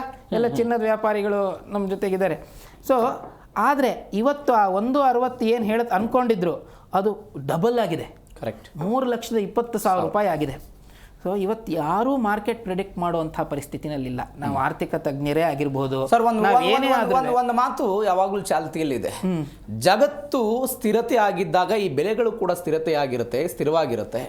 ಆದರೆ ಜಾಗತಿಕವಾಗಿ ಅಸ್ಥಿರತ ಪರಿಸ್ಥಿತಿಗಳಿದ್ದಾಗ ಇವೆಲ್ಲವೂ ಕೂಡ ಅಸ್ಥಿರತವಾಗುತ್ತೆ. ಯಾವಾಗ ಬಂಗಾರ ಬೆಳ್ಳಿಯ ದರ ಏರಿಕೆ ಆಗ್ತಾ ಬಂದಿದೆಯೋ ಎಲ್ಲದಕ್ಕೂ ಕೂಡ ಜಾಗತಿಕ ಅಸ್ಥಿರತೆಯ ಕಾರಣ ಅಂತ ಅನೇಕರ ವಾದ. ಹೌದು ಹೌದು. ಮುಖ್ಯವಾಗಿ ಇವತ್ತಿನ ವಾಲಟಾಲಿಟಿ ಅಂತ ನಾವೇನು ಕರಿತೀವಿ, ಅಸ್ಥಿರವಾದಂತಹ ಬೆಲೆ ಏರಿಕೆ, ಬೆಲೆ ಏರುಪೇರು ಏನಿದೆ, ಈ ಮುಖ್ಯವಾಗಿ ಟ್ರಂಪೇ ಕಾರಣ ಅಂತ ನನ್ನ ಅಭಿಪ್ರಾಯ.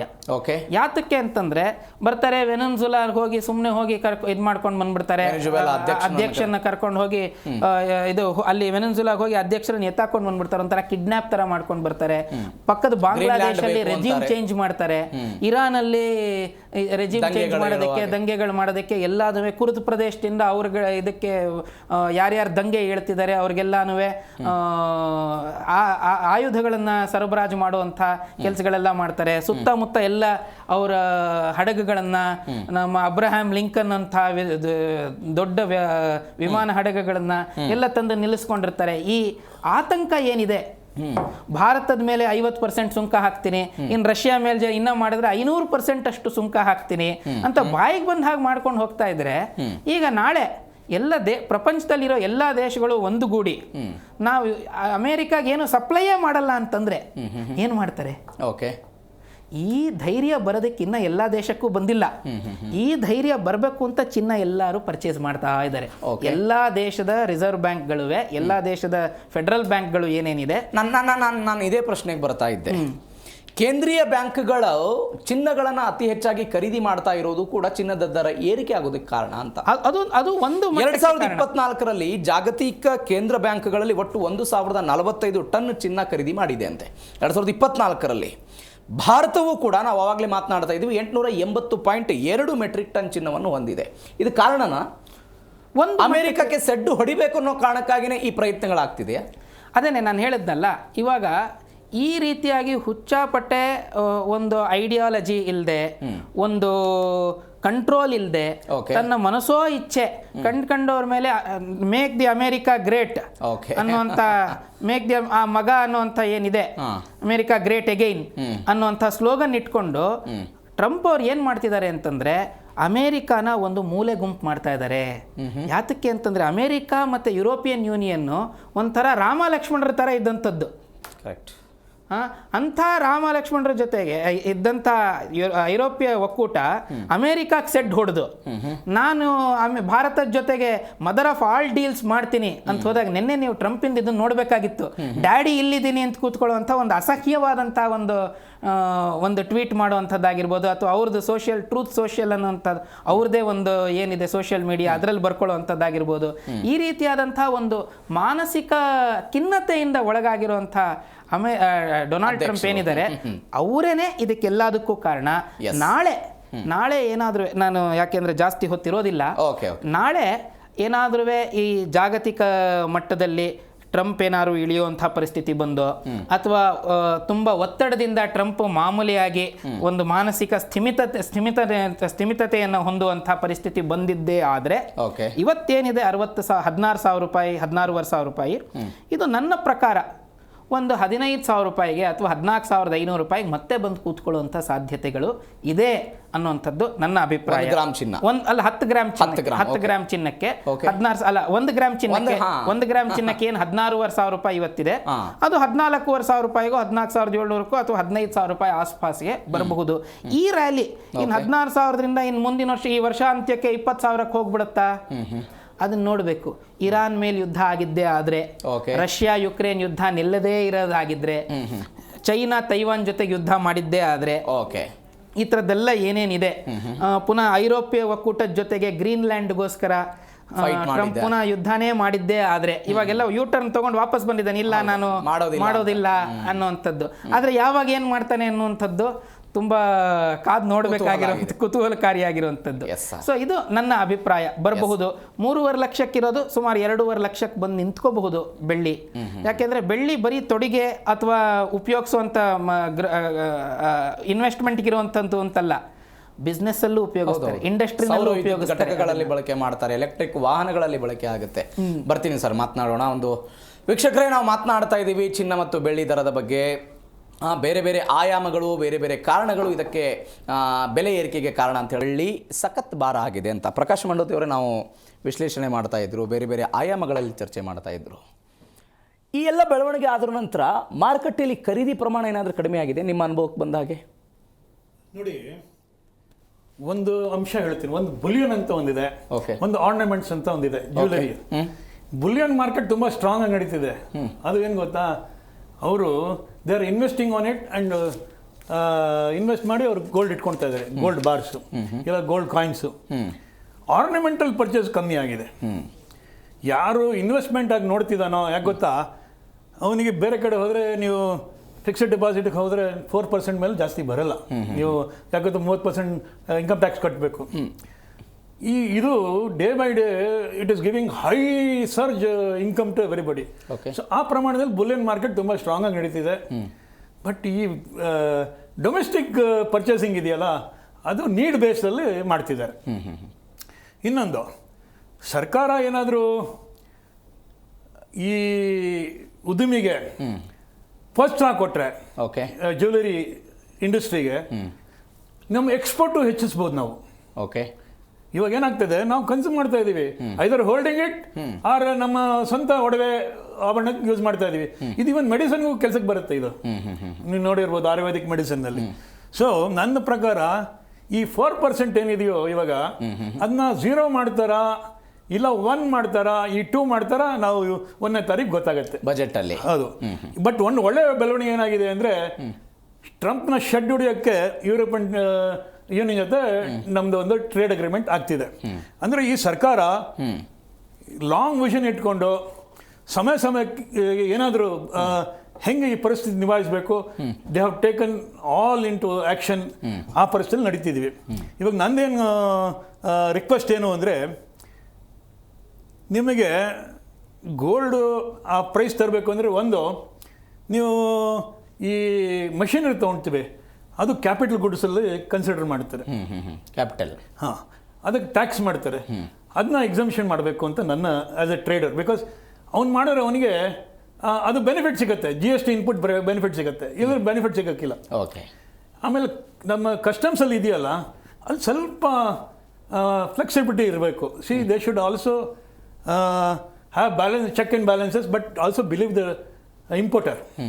ಅಲ್ಲಿ ಸ್ವಲ್ಪ ಅವರು ಈ ಪ್ರೊಸೆಸ್ನ ಫಾಸ್ಟ್ ಮಾಡಿದ್ರೆ, ಇಲ್ಲರ ಸ್ಟಾಕ್ ಅಲ್ಲಿ ಹೋಲ್ಡ್ ಆಗ್ಬಿಟ್ರೆ ಡೆಟ್ ಕ್ಯಾಪಿಟಲ್ ಆಗುತ್ತೆ, ಅವ್ನು ಇಂಟ್ರೆಸ್ಟ್ ಕೊಡಬೇಕು, ಮತ್ತೆ ಅವನಿಗೆ he is not getting the metal. ಮೂರನೇದು, ಈ ಫಂಡಿಂಗು ಬ್ಯಾಂಕ್ಸ್ ಕೊಡ್ತಾ ಇಲ್ಲ. ಬ್ಯಾಂಕ್ಸು ಕೊಡ್ತಿಲ್ಲ. ಯಾಕೆ ಗೊತ್ತಾ, ಅವ್ರ ಹತ್ರ ಈ ಅಂದರೆ ಕ್ಯಾಪಿಟಲೇ ಇಲ್ಲ. ಯಾಕೆ ಗೊತ್ತಾ, ಈ ನಿಮ್ಮ ಇವಾಗ ಯಾರು ಜಾಸ್ತಿ FDಗೆ ಹೋಗ್ತಿಲ್ಲ, ಮ್ಯೂಚುವಲ್ ಫಂಡ್ಸ್ ಹೋಗ್ತಾ ಇದ್ದಾರೆ. ಈ that is why that market is become so high. SIP, mutual funds, ಬೇರೆ ಬಾಂಡ್ಸು, ಈ ಪರಿಸ್ಥಿತಿಯಲ್ಲಿ ಇದೀವಿ. ಸೊ ಈ ನಮ್ಮ ಗೋಲ್ಡ್ ವಿಚಾರ, ಗೋಲ್ಡ್ ಇಂಡಸ್ಟ್ರಿನ ಸ್ವಲ್ಪ ಸಪೋರ್ಟ್ ಮಾಡಿದ್ರೆ, ಆಮೇಲೆ ಇನ್ಫ್ರಾಸ್ಟ್ರಕ್ಚರ್ ಬೇಕು. ಇನ್ಫ್ರಾಸ್ಟ್ರಕ್ಚರ್ ಅಂದರೆ ನಿಮಗೆ road connectivity, rail connectivity, air connectivity, ಆಮೇಲೆ ಇಂಡಸ್ಟ್ರಿಯಲ್ ಪಾರ್ಕ್ಸ್ ಮಾಡಬೇಕು. ಎಲ್ಲೆಲ್ಲಿ ಇಂಪಾರ್ಟೆಂಟು ಇಂಡಸ್ಟ್ರಿಯಲ್ ಪಾರ್ಕ್ಸ್ ಮಾಡಿದ್ರೆ ನಿಮ್ಮ ಮ್ಯಾನುಫ್ಯಾಕ್ಚರಿಂಗ್ ಜಾಸ್ತಿ ಆಗುತ್ತೆ, ನಿಮ್ಮ ಎಕ್ಸ್ಪೋರ್ಟು ಮಾಡ್ಬೋದು. That is how they can give this industry new life. Yes sir, ಬರ್ತೀನಿ ಕ್ವಿಕ್ ಆಗಿ. ರಾಮಾಚಾರ್ಯ ಅವರೇ, ಅಖಿಲ ಭಾರತ ರತ್ನ ಮತ್ತು ಆಭರಣ ದೇಶೀಯ ಮಂಡಳಿಯವರು ಒಂದು ಮನವಿಯನ್ನು ಸಲ್ಲಿಕೆ ಮಾಡಿದ್ದಾರೆ ಕೇಂದ್ರ ಸರ್ಕಾರಕ್ಕೆ. ಈಗಿರುವ 3% ತೆರಿಗೆಯ ಹೊರೆಯನ್ನು ತೆಗೆದುಹಾಕಿ ಅದನ್ನು 1.5% ಅಥವಾ 1.25 ಇಳಿಸಬೇಕು ಅಂತ. It is possible? ಸಹಾಯ ಆಗುತ್ತಾ ಇದು? ಅಲ್ಲ, ಸಹಾಯ ಆಗುತ್ತಾ ಅಂತಂದರೆ ಗ್ರಾಹಕರ ಮೇಲೆ ಬೀಳುವಂಥ ಹೊರೆ ಕಡಿಮೆ ಆಗುತ್ತೆ. 3% ನಾನು ವೈಯಕ್ತಿಕವಾಗಿ ಏನಪ್ಪ ಹೇಳೋದು ಅಂತಂದರೆ, GSTನ 0 ಮಾಡಬೇಕು, ಎನ್ಕರೇಜ್ ಮಾಡೋಕ್ಕೆ. ಆಮೇಲೆ ಏನು ಎಕ್ಸೈಸ್ ಇದೆ ಈಗ, ಅದು 6%, ಅದನ್ನು ಕಡಿಮೆ ಅಲ್ಲ, ತೆಗಿಲೇಬೇಕು. ತೆಗೆದ್ರೆ ಏನಾಗುತ್ತೆ, ತೆಗೆದಿದ್ರೆ ಏನಾಗುತ್ತೆ ಅನ್ನೋದನ್ನ ನಾವು ಯೋಚನೆ ಮಾಡಬೇಕಾಗುತ್ತೆ. ನೋಡಿ, ನಮ್ಮಲ್ಲಿ ಸುಮಾರು 40 ಚಿನ್ನದ ಗಣಿಗಳನ್ನು ಸ್ಥಾಪನೆ ಮಾಡ್ಬೋದಾಗಿದೆ. ಇನ್ನೂ 500 ವರ್ಷ KGFನಲ್ಲಿ ಗಣಿಗಾರಿಕೆ ಮಾಡ್ಬೋದು. ಆದರೆ ರಾಜಕೀಯ ಕಾರಣಗಳಿಂದ ಅದು ಸ್ಥಾಪನೆ ಆಗಿಲ್ಲ. ಆಯ್ತಾ? ನಾವು ಬರೀ 99.9% ನಾವು ಹೊರಗಡೆಯಿಂದನೇ ಚಿನ್ನ ತಗೊಂಡ್ಬರ್ತಾ ಇದ್ದೀವಿ. ಒಂದು ವಿಷಯ ಏನಪ್ಪಾ ಅಂತಂದ್ರೆ, ಬೆಲೆ ಅಂತಾರಾಷ್ಟ್ರೀಯ ಮಾರುಕಟ್ಟೆಯಲ್ಲೇ ನಿರ್ಧಾರ ಆಗ್ತದೆ. ಭಾರತ ಸರ್ಕಾರ ಏನು ಮಾಡಬೇಕು ಅಂತಂದರೆ, ಇವತ್ತು ಕೆಲವು ಪ್ರಮಾಣದಲ್ಲಿ ಏನು ಸ್ಮಗಲ್ಲು ನಡೀತಾ ಇದೆ, ಇದೆಲ್ಲ ತಪ್ಪಿಸ್ಬೇಕು ಅಂತಂದರೆ ಚಿನ್ನನ ಏನು ಹೊರಗಡೆಯಿಂದ ತರೋ ಪ್ರಮಾಣನ ಹೆಚ್ಚಿಗೆ ಮಾಡಿ ಯಾರು ಟ್ರಾವೆಲರ್ ಹೋಗ್ತಾರೆ 20 ಗ್ರಾಮ್ ಮೇಲೆ ಯಾರು ತರಂಗಿಲ್ಲ. 20 ಗ್ರಾಮ್ ಮೇಲೆ ತೆಗೆದ್ರೆ ಎಕ್ಸೈಸ್ ಡ್ಯೂಟಿ ಕೊಡಬೇಕು, ಎಲ್ಲ ಪ್ರಾಬ್ಲಮ್ ಆಗ್ತದೆ. ಸ್ವಲ್ಪ ಆ ರೀತಿ ಏನಾದ್ರು ಮಾಡ್ತು ಅಂತಂತಂದ್ರೆ ಸ್ವಲ್ಪ ಚಿನ್ನ ಸ್ವಲ್ಪ ನಿಯಂತ್ರಣಕ್ಕೆ ಬರ್ತದೆ. ಬಟ್ ಒಂದು ವಿಷಯ ನೀವು ಚೆನ್ನಾಗಿ ತಿಳ್ಕೋಬೇಕು, ಪ್ರಪಂಚದ ಎಲ್ಲ ಆರ್ಥಿಕ ತಜ್ಞರು ಅಥವಾ ದೇಶಗಳು ಅರ್ಥ ಮಾಡ್ಕೊಂಡಿರೋದೇನಪ್ಪ ಅಂದ್ರೆ, ನಾವು ಯಾವುದೋ ಒಂದು ದೇಶದ ಕರೆನ್ಸಿ ಮೇಲೆ ನಿರ್ಬಲ, ಅದು ಅವ್ರ ಮೇಲೆ ಡಿಪೆಂಡ್ ಆದರೆ ನಮ್ಮ ಆರ್ಥಿಕ ವ್ಯವಸ್ಥೆ ಹಾಳಾಗೋಗ್ತದೆ. ಸೊ ಅದಕ್ಕೆ ಪರ್ಯಾಯವಾಗಿರುವಂಥ ಲೋಹಗಳನ್ನು ಖರೀದಿ ಮಾಡಬೇಕು. ಇವತ್ತು ನೋಡಿ, ಚೈನಾ ಅತಿ ಹೆಚ್ಚು ಚಿನ್ನ ಬೆಳ್ಳಿ ಉತ್ಪಾದನೆ ಮಾಡೋ ದೇಶ. ಮೊದಲದು ಓಪನ್ ಮಾರ್ಕೆಟ್ ಇತ್ತು, ನೀವು ಯಾರಿಗೆ ಬೇಕಾದ್ರೂ ಮಾರ್ಕೊಳ್ಳಿ ಅಂತ ಬಿಟ್ಬಿಟ್ಟಿದ್ರು ಅವರು, ಟ್ಯಾಕ್ಸ್ ಕಟ್ಟಿ ಅಂತ. ಈಗ ಚೈನಾ ತನ್ನ ಚಿನ್ನದ ಬೆಳ್ಳಿ ವ್ಯಾಪಾರಿಗಳಿಗೆ ಸರ್ಕಾರದ ಅನುಮತಿಯಿಂದ ನೀವು ಹೊರಗೆ ಮಾರಬಾರದು ಅಂತ ನಿರ್ದೇಶನ ಕೊಟ್ಟು ರಿಸ್ಟ್ರಿಕ್ಟ್ ಮಾಡ್ಬಿಟ್ಟವ್ರೆ. ನಮ್ಮದು ನಮ್ಮ ಹತ್ರನೇ ಇರಲಿ, ಯಾಕೆಂದ್ರೆ ನಮ್ದು ನಾಳೆ ವ್ಯತ್ಯಾಸ ಏನಾಗುತ್ತೋ ಏನೋ ಅಂತ. ಅದು ಕೂಡ ಬೆಳ್ಳಿ ಇಷ್ಟು ನಾಗಾಲೋಟಕ್ಕೆ ಓಡಕ್ಕೆ ಕಾರಣ. ನಮ್ಮಲ್ಲಿ ಬೆಳ್ಳಿ ಗಣಿಗಾರಿಕೆ ತುಂಬಾ, ಆದರೆ ಕಾಪರ್ ಗಣಿ ಜೊತೆ ಸ್ವಲ್ಪ ಅದು 3-4 ಲೋಹಗಳ ಜೊತೆ ಸಿಗ್ತದೆ ಬೆಳ್ಳಿ. ಸೊ ಎಲ್ಲಾ ದೇಶಗಳು ತಮ್ಮ ಆರ್ಥಿಕತೆಯನ್ನು ಉಳಿಸ್ಕೊಳ್ಳೋ ದೃಷ್ಟಿಯಿಂದ ಆ ಕೆಲಸ ಮಾಡ್ತವ್ರೆ. ಬಟ್ ಜನಸಾಮಾನ್ಯರಿಗೆ ಅನುಕೂಲ ಆಗ್ಬೇಕಾದ್ರೆ ನಾನು ಸರ್ಕಾರದಲ್ಲಿ ಒಂದು ಮನವಿ ಇದೆ, ಒಂದು ಸ್ಕೀಮ್ ಅಂತಂದು ಕೆಳ ಮಧ್ಯಮ ವರ್ಗದವ್ರಿಗೆ ಅಟ್ಲೀಸ್ಟ್ ಮದುವೆ ಸಂದರ್ಭದಲ್ಲಿ ಅವ್ರಿಗೆ ಬೆಂಬಲ ಬೆಲೆ ಕೊಡೋ ಮೂಲಕ, ಮದುವೆ ಅಂತಂದ್ರೆ ತಾಲಿ ಮತ್ತು ಮುಖ್ಯವಾಗಿರುವಂಥ ಧಾರ್ಮಿಕ 80% ಹಿಂದೂಗಳಿದ್ದೀವಿ ಈ ದೇಶದಲ್ಲಿ, irrespective of cost and religion ಎಲ್ಲರೂ ಚಿನ್ನ ಬಳಸ್ತಾರೆ. ಮದುವೆ ಸಂದರ್ಭದಲ್ಲಿ ಕೆಲವು ಏನು ಒಂದು ಆರ್ಥಿಕ ಮಾನದಂಡವನ್ನ ಇಟ್ಟು ರೈತಾಪಿಯವರು ಏನು ಅಂತ ಬೆಂಬಲ ಬೆಲೆ ಕೊಡೋ ಮೂಲಕ ಒಂದು 50 ಗ್ರಾಮ್ಗೋ ಅಷ್ಟಾರು ಬೇಕಾಗುತ್ತೆ ಒಂದು ಮದುವೆಗೆ. ಇವತ್ತು ನಮ್ಮ ಧರ್ಮಶಾಸ್ತ್ರದ ಸಂಪ್ರದಾಯಗಳ ಪ್ರಕಾರ ಅಟ್ಲೀಸ್ಟ್ ಅಷ್ಟಕ್ಕಾರು ಬೆಂಬಲ ಬೆಲೆ ಕೊಡೋ ಮೂಲಕ ಚಿನ್ನಾಭರಣ, ತಾಳಿ, ಪರ್ಟಿಕ್ಯುಲರ್ ಕೆಲವು ಆಭರಣಗಳಿಗೆ ಮಾತ್ರ ನಾವು ಮದುವೆ ಸಂದರ್ಭದಲ್ಲಿ ಮಾಡ್ತೀವಿ ಅಂತ ಮಾಡಬೇಕು. ಆಗೇನಾಗುತ್ತೆ, ಸ್ವಲ್ಪ ಸಮಾಧಾನ ಆಗುತ್ತೆ. ಜೊತೆಗೆ ಜನರ ಮನಸ್ಥಿತಿಯೂ ಬದಲಾಗಬೇಕು. ಆಮೇಲೆ ನನ್ನ ಒತ್ತಡ ಏನಪ್ಪಾ ಅಂತಂದ್ರೆ, ಗೋಲ್ಡ್ ಬ್ಯಾಂಕ್ಗಳು, ಬುಲಿಯನ್ ಬ್ಯಾಂಕ್ಗಳು ಸ್ಟಾರ್ಟ್ ಆಗಬೇಕು. ಬುಲಿಯನ್ ಬ್ಯಾಂಕ್ಗಳು ಇವತ್ತು ಏನಾಗಿದೆ ಅಂತಂದ್ರೆ, ನಾವು ಓಪನ್ ಮಾರ್ಕೆಟ್ ಅಲ್ಲಿ ಈ ಬೆಂಗಳೂರು ಅಂತ ಸಿಟಿಲಿ ಒಂದು 5-6 ಜನ 10 ಜನ ನೀವು ಅನ್ಕೋಬಹುದು, ಬುಲಿಯನ್ ಅಷ್ಟೇ ಕಡಿಮೆ ಜನ ಡೈರೆಕ್ಟ್ ಆಗಿ ತಗೊಳ್ಳೋ ಅಂತವ್ರು ಇರೋದು. ಬುಲಿಯನ್ ಬ್ಯಾಂಕ್ಗಳು ಪ್ರಾರಂಭ ಆಯಿತು ಅಂದ್ರೆ ಜನ ಏನು ಅಂತಂದ್ರೆ ಅವನಿಗೆ 500 ಮಿಲಿ ಆಗಲಿ ಒಂದು ಸಣ್ಣ ಬಿಲ್ಲೆ ಸಿಗೋಂಗಾಗಬೇಕು. ಅವನು ಆಮೇಲೆ ಅದನ್ನು ಆಭರಣವಾಗಿ ಕನ್ವರ್ಟ್ ಮಾಡ್ಕೊಳ್ಳೋದು, ಅಂಗಡಿಲಿ ಕೊಟ್ಟು ಎಕ್ಸ್ಚೇಂಜ್ ಮಾಡ್ಕೊಳ್ಳೋದು ಏನೋ ಮಾಡ್ತಾನೆ.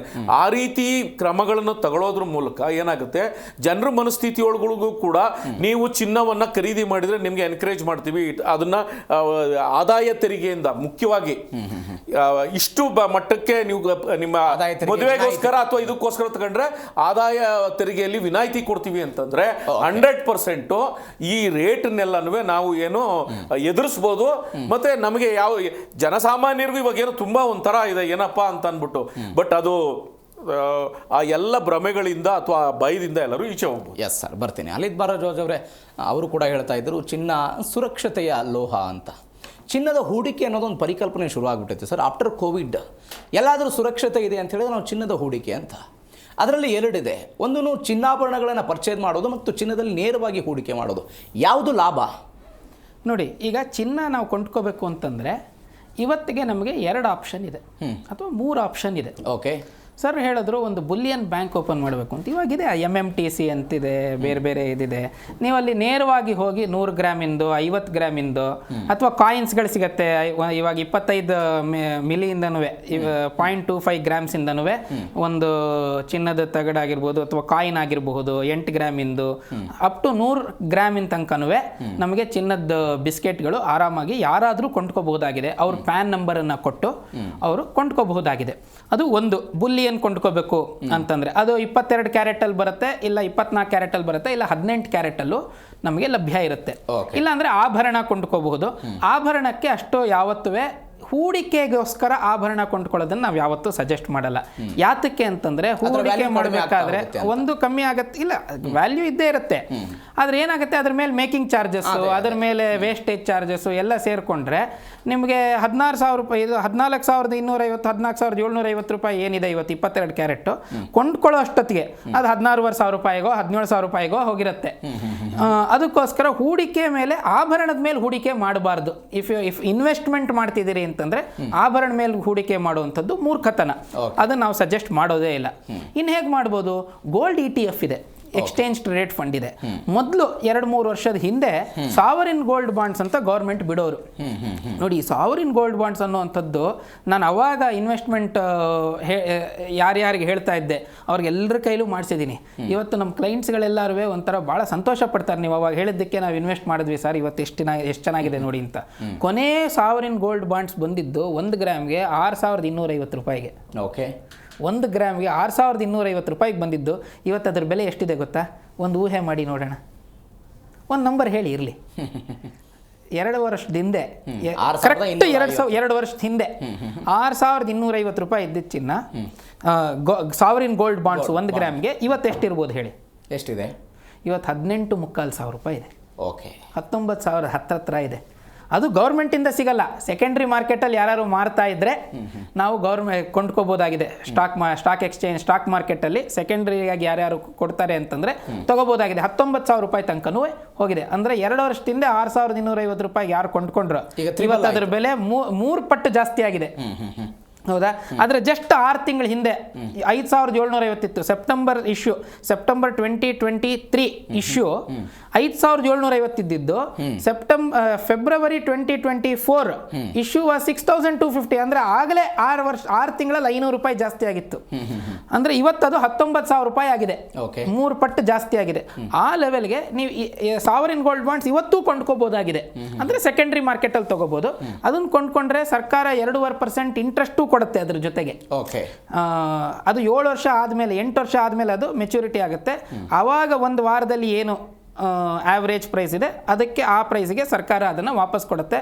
ಅದಕ್ಕೆ ಯಾವುದೇ ರೀತಿಯಾದಂಥ 3% GSTನೂ ಇರಲ್ಲ, ಏನೂ ಇರಲ್ಲ. ಸೆಕೆಂಡ್, ನೀವು ಆಗಲೇ ಕೇಳಿದ ಪ್ರಶ್ನೆ, ಇದು 3 ಥರದ ಇನ್ವೆಸ್ಟ್ಮೆಂಟು. ಯಾವುದು? ಒಂದು ಡೈರೆಕ್ಟ್ ಬುಲಿಯನ್ ಕೊಂಡ್ಕೋಬೋದು, ಇಲ್ಲ they can buy ornaments which is not a good type of investment. 3ನೇದು ಗೋಲ್ಡ್ ETF ಅಲ್ಲಿ ಹಾಕ್ಬೋದು ಮಾರ್ಕೆಟಲ್ಲಿ. Gold ETF is a best method. ಯಾತಕ್ಕೆ ಅಂತಂದರೆ ಅದ್ರ ಮೇಲೆ GSTನೂ ಇರಲ್ಲ, ಏನೂ ಇರಲ್ಲ, ಲಿಕ್ವಿಡಿಟಿ ಯಾವಾಗಲೂ ಇರುತ್ತೆ, ಏನು ತೊಂದರೆ ಇರಲ್ಲ.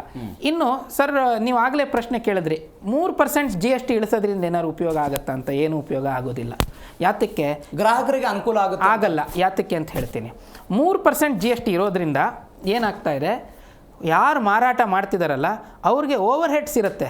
ಏನು? ದೊಡ್ಡ ಬಿಲ್ಡಿಂಗ್ ಮಾಡಬೇಕಾಗಿರುತ್ತೆ. ಅವರು ಯಾವುದೇ ಸಣ್ಣ ಪುಟ್ಟ ಚಿನ್ನದ ಅಂಗಡಿಗೆ ಯಾರು ಹೋಗಲ್ಲ, ಎಲ್ಲ ದೊಡ್ಡ ದೊಡ್ಡ ಇದಕ್ಕೆ ಹೋಗ್ತಾರೆ. ಅವ್ರಿಗೆ ತಿಂಗಳಿಗೆ 10 ಲಕ್ಷ ರೂಪಾಯಿ, 10.5 ಲಕ್ಷ ರೂಪಾಯಿ, 12 ಲಕ್ಷ ರೂಪಾಯಿ ಅದನ್ನೇ ನಾನು ಹೇಳ್ತಿರೋದು. ಅಲ್ಲ, ಅವ್ರು ಹೇಳ್ತಾ ಇರೋದು ಅದನ್ನೇ ನಾನು ಹೇಳ್ತಿರೋದು. ಅಂಗಡಿಗಳಲ್ಲಿ ಮಾರಾಟ ಮಾಡ್ತಾ ಇಲ್ಲ. ದೊಡ್ಡ ದೊಡ್ಡ ಅಂಗಡಿಗಳು 10-12 ಲಕ್ಷ ರೂಪಾಯಿ. ಒಳ್ಳೆ ಅಂಗಡಿ ಮಾಡಬೇಕು ಅಂದ್ರೆ every month 18 to 20 lakhs expenses ಇದೆ ಅಲ್ವಾ? ಅದೆಲ್ಲದಕ್ಕೂ GST ಇದೆ. ನೀವು GSTನ ಎಕ್ಸೆಂಪ್ಟ್ ಮಾಡಿಬಿಟ್ರೆ ಚಿನ್ನಕ್ಕೆ ಅವರು 18% GST ಅದೆಲ್ಲದಕ್ಕೂ ಕೊಡ್ತಾರೆ. ಅದು ಯಾವುದು ITC ಕ್ಲೈಮ್ ಮಾಡೋಕ್ಕಾಗಲ್ಲ. ಇನ್ಪುಟ್ ಟ್ಯಾಕ್ಸ್ ಕ್ರೆಡಿಟ್ ಅಂತ ಏನಿದೆ ಅದನ್ನು ಕ್ಲೈಮ್ ಮಾಡೋದಕ್ಕಾಗಲ್ಲ. ಎಕ್ಸೆಂಪ್ಟೆಡ್ ಸಪ್ಲೈ ಆಗೋಗ್ಬಿಡುತ್ತೆ. ಯಾವುದು? ಚಿನ್ನ ಬೆಳ್ಳಿ. ಎಕ್ಸೆಂಪ್ಟೆಡ್ ಸಪ್ಲೈ ಚಿನ್ನ ಬೆಳ್ಳಿ ಆಗೋಯ್ತು ಅಂತಂದರೆ ಅದರ ಹೊರೆ ಏನು? ಈ ಬಾಡಿಗೆ ಮೇಲೆ ಏನು 18% GST ಕಟ್ತಿದ್ದಾರೆ, ಬೇರೆ ಪೀಠೋಪಕರಣಗಳ ಮೇಲೆ ಏನು 18% GST ಕಟ್ತಿದ್ದಾರೆ, ಅದು ಯಾವುದನ್ನು ಅವರು ತಗೊಳ್ಳೋದಕ್ಕಾಗಲ್ಲ. ಆ ಹೊರೆನೆಲ್ಲಾನು ಚಿನ್ನದ ಬೆಲೆ ಮೇಲೆ ಹಾಕ್ತಾರೆ. ಸೊ 3% ಏನು ಕಮ್ಮಿ ಆಯಿತು, ಇದು 3% ಜಾಸ್ತಿ ಮಾಡುತ್ತೆ, ರೇಟನ್ನೇ ಜಾಸ್ತಿ ಮಾಡಿಬಿಡುತ್ತೆ. ಸೊ ತೆರಿಗೆ ಕಡಿತ ಮಾಡೋದ್ರಲ್ಲಿ ಏನು ಉಪಯೋಗ ಇಲ್ಲ. ಇಂಪೋರ್ಟ್ ಡ್ಯೂಟಿ ಕಮ್ಮಿ ಮಾಡಿದ್ರೆ ಒಳ್ಳೇದು. ಈಗ ಏನಿದೆ ಇಂಪೋರ್ಟ್ ಡ್ಯೂಟಿ ಏನಿದೆ, ನಾವು ಚಿನ್ನ ಇಂಪೋರ್ಟ್ ಮಾಡ್ಕೊಳ್ಳೋದು, ಈ ಬಡ್ಜೆಟ್ ಇನ್ನೇನು 3 ದಿವಸದಲ್ಲಿ ಬಡ್ಜೆಟ್ ನಾವು ನೋಡ್ತೀವಿ. ಅದರಲ್ಲಿ ಏನಾದರೂ ಆಮದು ಸುಂಕವನ್ನು ಕಮ್ಮಿ ಮಾಡಿದ್ರೆ ಸ್ವಲ್ಪ ರೇಟ್ ಕಮ್ಮಿ ಆಗುವಂಥ ಚಾನ್ಸಸ್ ಇದೆ. GST ಕಮ್ಮಿ ಮಾಡಿದ್ರೆ ರೇಟ್ ಕಮ್ಮಿ ಆಗೋದಿಲ್ಲ. ಯಾಕೆ ಅಂತ ಒಂದು ಉದಾಹರಣೆ 1 ನಿಮಿಷದಲ್ಲಿ ಹೇಳ್ಬಿಡ್ತೀನಿ, ನನಗೂ ಸಮಯ ಇಲ್ಲ. 1 ನಿಮಿಷದಲ್ಲಿ. ಈಗ ಹಾಲ್ ಮೇಲೆ ಕಮ್ಮಿ ಮಾಡಿದ್ರು, ತುಪ್ಪ ಮೊಸರು ಮೇಲೆ ಕಮ್ಮಿ ಮಾಡಿದ್ರು. ನಾನು KMF ಆಡಿಟ್ರುವೆ ತುಪ್ಪದ ಮೇಲೆ ಕಮ್ಮಿ ಮಾಡಿದ ತಕ್ಷಣ 640 ರೂಪಾಯಿ ಲೀಟ್ರ್ ಇದ್ದಿದ್ದನ್ನು ನಾವೇ 600 ರೂಪಾಯಿಗೆ ತಂದು ಬಿಟ್ವಿ. ಇವಾಗ 690 ರೂಪಾಯಿ ಆಗಿದೆ. ಸೊ ತೆರಿಗೆ ಇಳಿದಿದ ತಕ್ಷಣವೇ 1-2 ತಿಂಗಳಿಗೆ ರೇಟ್ ಕಮ್ಮಿ ಆಗತ್ತೆ ಹೊರತುವೆ ಆಮೇಲೆ ಪುನಃ ರೇಟನ್ನೇ, ಬೇಸಿಕ್ ರೇಟನ್ನೇ ಮೇಲ್ಗಡೆ ತೊಗೊಂಡೋಗಿ ಬಿಡ್ತಾರೆ. ಸೊ ಸರ್ಕಾರ ಏನಾದರೂ ಒಂದು ಮೆಷರ್ ತೊಗೊಳತ್ತೆ ಅಂದರೆ ಅದು ಯಾವುದೂ ವರ್ಕೌಟ್ ಆಗೋದಿಲ್ಲ ಅನ್ನೋದು ನನ್ನ ಅಭಿಪ್ರಾಯ. Okay sir, thank you so much ಇಷ್ಟ ಚರ್ಚೆಯಲ್ಲಿ ಭಾಗವಹಿಸಿದ್ದಕ್ಕೆ. Thank you so much Anil Bharadwaj ಅವರೇ. Thank you. ಎಸ್, ನಾವು ಮಾತನಾಡ್ತಾ ಇದ್ದೀವಿ ಸರ್, ಅನೇಕ ಉದಾಹರಣೆಗಳನ್ನು ಕೂಡ ಕೊಟ್ಟರು. ಅವ್ರು ಹೇಳ್ತಾ ಇದ್ದಾರೆ 3% ಕಡಿಮೆ ಮಾಡೋದ್ರಿಂದ ಏನು ಅನುಕೂಲ ಆಗೋದಿಲ್ಲ ಅಂತ. ಅವ್ರು ಹೇಳ್ತಾ ಇದ್ರು ನಿಮ್ಮ ಬಾಡಿಗೆ ಬಿಲ್ಡಿಂಗ್ಗಳು, ಹೂಡಿಕೆ ಇತ್ಯಾದಿಗಳು ಎಲ್ಲವೂ ಕೂಡ ಇದೆ ಅನ್ನುವಂಥ ದೃಷ್ಟಿಯಿಂದ ಏನಿದೆ ವ್ಯಾಪಾರದ ಸ್ಥಿತಿಗತಿಗಳು ಏನಿದೆ ಈಗ? ಖಂಡಿತ ಈ 2 ವರ್ಷದಲ್ಲಿ ತುಂಬ ದೈನಸ್ಥಿತಿಯಲ್ಲಿದ್ದಾರೆ. ಓಕೆ, ಮಾರ್ಕೆಟ್ ಯಾವಾಗ ಹೆಚ್ಚಾಗುತ್ತೆ ಯಾವಾಗ ಕಮ್ಮಿ ಆಗುತ್ತೆ ವಾಯ್ಲೆಟೈಲ್ ಮಾರ್ಕೆಟು ಗೊತ್ತಾಗಕ್ಕಿಲ್ಲ. ಬುಕ್ಕಿಂಗ್ ಸಮಯದಲ್ಲಿ ಮಾಡಿರೋ ರೇಟು ನಿರ್ಧಾರ ಮಾಡ್ಕೊಂಡು ಮಾಡಿರೋ ಅದು ಡೆಲಿವರಿ ಟೈಮಲ್ಲಿ ಇರುತ್ತೋ ಅಂತ ನಮಗೂ ಗೊತ್ತಿಲ್ಲ. ಸೊ ಒಂದು ನಮ್ಮ ಎಕ್ಸ್ಪೆನ್ಸಸ್ ಜಾಸ್ತಿ ಆಗ್ಬಿಟ್ಟಿದೆ, ನಮ್ಮ ಇನ್ಕಮ್ ಕಮ್ಮಿ ಆಗ್ಬಿಟ್ಟಿದೆ, ಬೈಯಿಂಗ್ ಕಮ್ಮಿ ಆಗ್ಬಿಟ್ಟಿದೆ. ಬಟ್ ಬಂಗಾರ ಖರೀದಿ ಮಾಡ್ತಾರಲ್ಲ ಜನ. ನಾನು ಹೇಳ್ತಾ ಇದ್ದೇನಲ್ಲ, ಇವತ್ತು ನಮ್ಮದು ಇವಾಗ 140 crores ಪಾಪ್ಯುಲೇಷನು. ಬೇರೆ ಕಂಟ್ರೀಸ್ ಎಲ್ಲ ನೋಡಿ, ಸೊ ನ್ಯಾಚುರಲಿ ಬೈಯಿಂಗ್ ಇದ್ದೇ ಇರುತ್ತೆ. ನಮ್ಮ ರಾಜ್ಯದಲ್ಲೇ 7.5 ಕೋಟಿ 8 ಕೋಟಿ ಜನ ಇದ್ದೀವಿ ನೀವು. ಹೌದು. ಮತ್ತೆ ಗಲ್ಲಿಯಲ್ಲಿ ಅಂಗಡಿ ಇದೆ ಸರ್, ಚೈನ್ ಶೋರೂಮ್ಸ್ ಇದೆ, ಆಮೇಲೆ ನಮ್ಮ ಜ್ಯುವೆಲರ್ಸ್ ಅಂಗಡಿಗಳಿದೆ, ಮತ್ತೆ ಈ ಆಚಾರ್ಯಗಳ ಅಂಗಡಿ ಮಾಡಿದ್ದಾರೆ. ಅಂದರೆ ಎವ್ರಿ ಇಟ್ ಈಸ್ ಅಲ್ಲ. ಆಮೇಲೆ ಗೋಲ್ಡ್ ಜೊತೆ ಒಂದು ಸಂಬಂಧ ಇದೆ ನಮ್ಮದು. It is A matter of pride also. Okay. So you cannot exempt from any rituals or any marriage from gold. So 100% ನೀವು ಏನು ಮಾಡಿದ್ರು ಗೋಲ್ಡ್ ಮೇಲೆ ನಿಮ್ಮದು ಒಂದು ಲವ್ ಆ್ಯಂಡ್ ಪರ್ಚೇಸಿಂಗ್ ಇದ್ದೇ ಇರುತ್ತೆ. But we are not happy. Okay. As a trader or as a businessman, as a showroom ನಾವು ನಮ್ಮ ಮೆಂಬರ್ಸ್ ಏನು ನಡೆಸ್ತಿದ್ದಾರೋ ತುಂಬ ಚಿಂತದಲ್ಲಿದ್ದಾರೆ. ಅಂದರೆ ಮಾರ್ಕೆಟಲ್ಲಿ ರೇಟ್ ಜಾಸ್ತಿ ಹೋಗ್ತಾ ಇದೆ, ಬಟ್ ಆ ಮಟ್ಟದಲ್ಲಿ ಬಿಸ್ನೆಸ್ ಇಲ್ಲ. ಓಕೆ. ಈವನ್ ಸಿಲ್ವರು ಹೆಂಗೆ ಗೊತ್ತಾ, ನಾನು ಆ ಸ್ಟಾಕ್ ಮೇಂಟೈನ್ ಮಾಡಬೇಕು. ತಿರ್ಗಾ ಇವಾಗ ನಾನು ಇವತ್ತು 100 ಗ್ರಾಮ್ ಮಾಡಿದೆ, ತಿರ್ಗಾ 100 ಗ್ರಾಮ್ ತಂದು ಇಡಬೇಕು ನಾನು. ಕಮ್ಮಿ ಆಗ್ಬಿಟ್ರೆ ಸೊ ವೆರಿ ಡಿಫಿಕಲ್ಟ್ ಫೇಸಲ್ಲಿ ನಡೀತಾ ಇದ್ದೀವಿ. ಸೊ ಸರ್ಕಾರ ಜೊತೆಯಲ್ಲಿ ಈ ನಮ್ಮ ಅಂತಾರಾಷ್ಟ್ರೀಯ ಈ ಸ್ಥಿತಿಗತಿಗಳು ಸರಿ ಹೋಗಲಿ, ಅದೆಲ್ಲ ಸರಿ ಹೋದರೆ ಇಡೀ ಭಾರತ ಮತ್ತು ಇಡೀ ವಿಶ್ವದಲ್ಲಿ ಎಲ್ಲ ದೇಶಗಳು ಶಾಂತವಾಗಿರ್ತಾರೆ. ಈ ಬರೀ ಮಾತಲ್ಲಿ ಆಗ್ಬಿಟ್ಟಿದೆ ಪೀಸು. ಮತ್ತು ಅದು ಒಂದು ರಿಯಾಲಿಟಿ ನೋಡಿ. ಇವಾಗ ನೀವು ವಿಶ್ವದಲ್ಲಿ ಇವಾಗ ನೀವು ಏನೋ ಮಾಡ್ಕೊಂಡಿದ್ದಾರೆ, ಎಲ್ಲ ರೀತಿಯಲ್ಲಿ ನೀವು ಸಂಸ್ಥೆಗಳು ಮಾಡ್ಕೊಂಡಿದ್ದಾರೆ, ಅದು ಅದರ ಪ್ರಕಾರ ನಡೀತಿದ್ದಾರೆ. ಭಾರತ ಒಂದೇ ದೇಶ, ಎಲ್ಲೂ ಕೂಡ ಆಕ್ರಮಣ ನೀತಿ ಮಾಡಿಲ್ಲ, ಎಲ್ಲೂ ಕೂಡ ಯಾರಿಗೂ ಧಮಕಿ ಹಾಕಿಲ್ಲ. ಸಮಯಕ್ಕೆ ಬಂದಾಗ ನಮ್ಮ ಭಾರತೀಯ ಸರ್ಕಾರ ಎಲ್ಲರಿಗೂ ಸಹಾಯ ಮಾಡುತ್ತೆ. ಏನೇನು ಬೇಕು ಅದೆಲ್ಲ ಐದರ್ ನಮ್ಮ ಸ್ವಲ್ಪ ವಿರೋಧಿಗಳಿದ್ರು ಅವ್ರಿಗೂ ನಾವು ಸಹಾಯ ಮಾಡ್ತೀವಿ. ಸೊ ನನ್ನ ಪ್ರಕಾರ ಈ ಬಜೆಟಲ್ಲಿ ಏನು ಮಾಡ್ತಾರೆ ಗೊತ್ತಾ, ಈ ನೀವು ಹೇಳಿದಾಗೆ Nirmala Sitharaman she is a very able finance minister. Okay.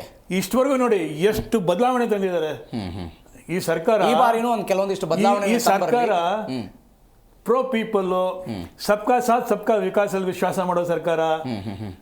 ಎಲ್ಲರಿಗೂ ಅರ್ಥ ಇದೆ ನಮ್ಮ ಜನಕ್ಕೆ ಏನ್ ಬೇಕು. ಖಂಡಿತ ಈ ಬಜೆಟ್ ಅಲ್ಲಿ ಏನೋ ಒಳ್ಳೆ ಕ್ರಮಗಳು ತಗೊಳ್ತಾರೆ ಅಂತ ನಾನು ನಂಬಿಕೆ ಇದ್ದೀನಿ. ಆ ನಂಬಿಕೆಯಿಂದ I am waiting for 1st February. Yes sir. Ramacharya ಅವರು, ಒಂದು ಚರ್ಚೆ ಆಗ್ತಾ ಇತ್ತು, ನಾನು ಕಳೆದ ಬಾರಿ ನಿಮಗೆ ಈ ಪ್ರಶ್ನೆ ಕೇಳಿದ್ದೆ ಅನಿಸುತ್ತೆ. ಈ 1 nation 1 election 1 ration 1 card 1 nation ಅಂತ ಏನಿದೆ ಅಲ್ಲ, ಅದೇ ರೀತಿ ಬಂಗಾರಕ್ಕೂ 1 ಪ್ರೈಸ್ 1 ನೇಷನ್ ಅನ್ನು ತರೋ ಆಲೋಚನೆ ಇದೆ ಅಂತ ಅಲ್ಲ. ಆಕ್ಚುಲಿ ಈಗ ಇವತ್ತು 95% 1 ನೇಷನ್ 1 ರೇಟೇ ನಡೀತಾ ಇದೆ.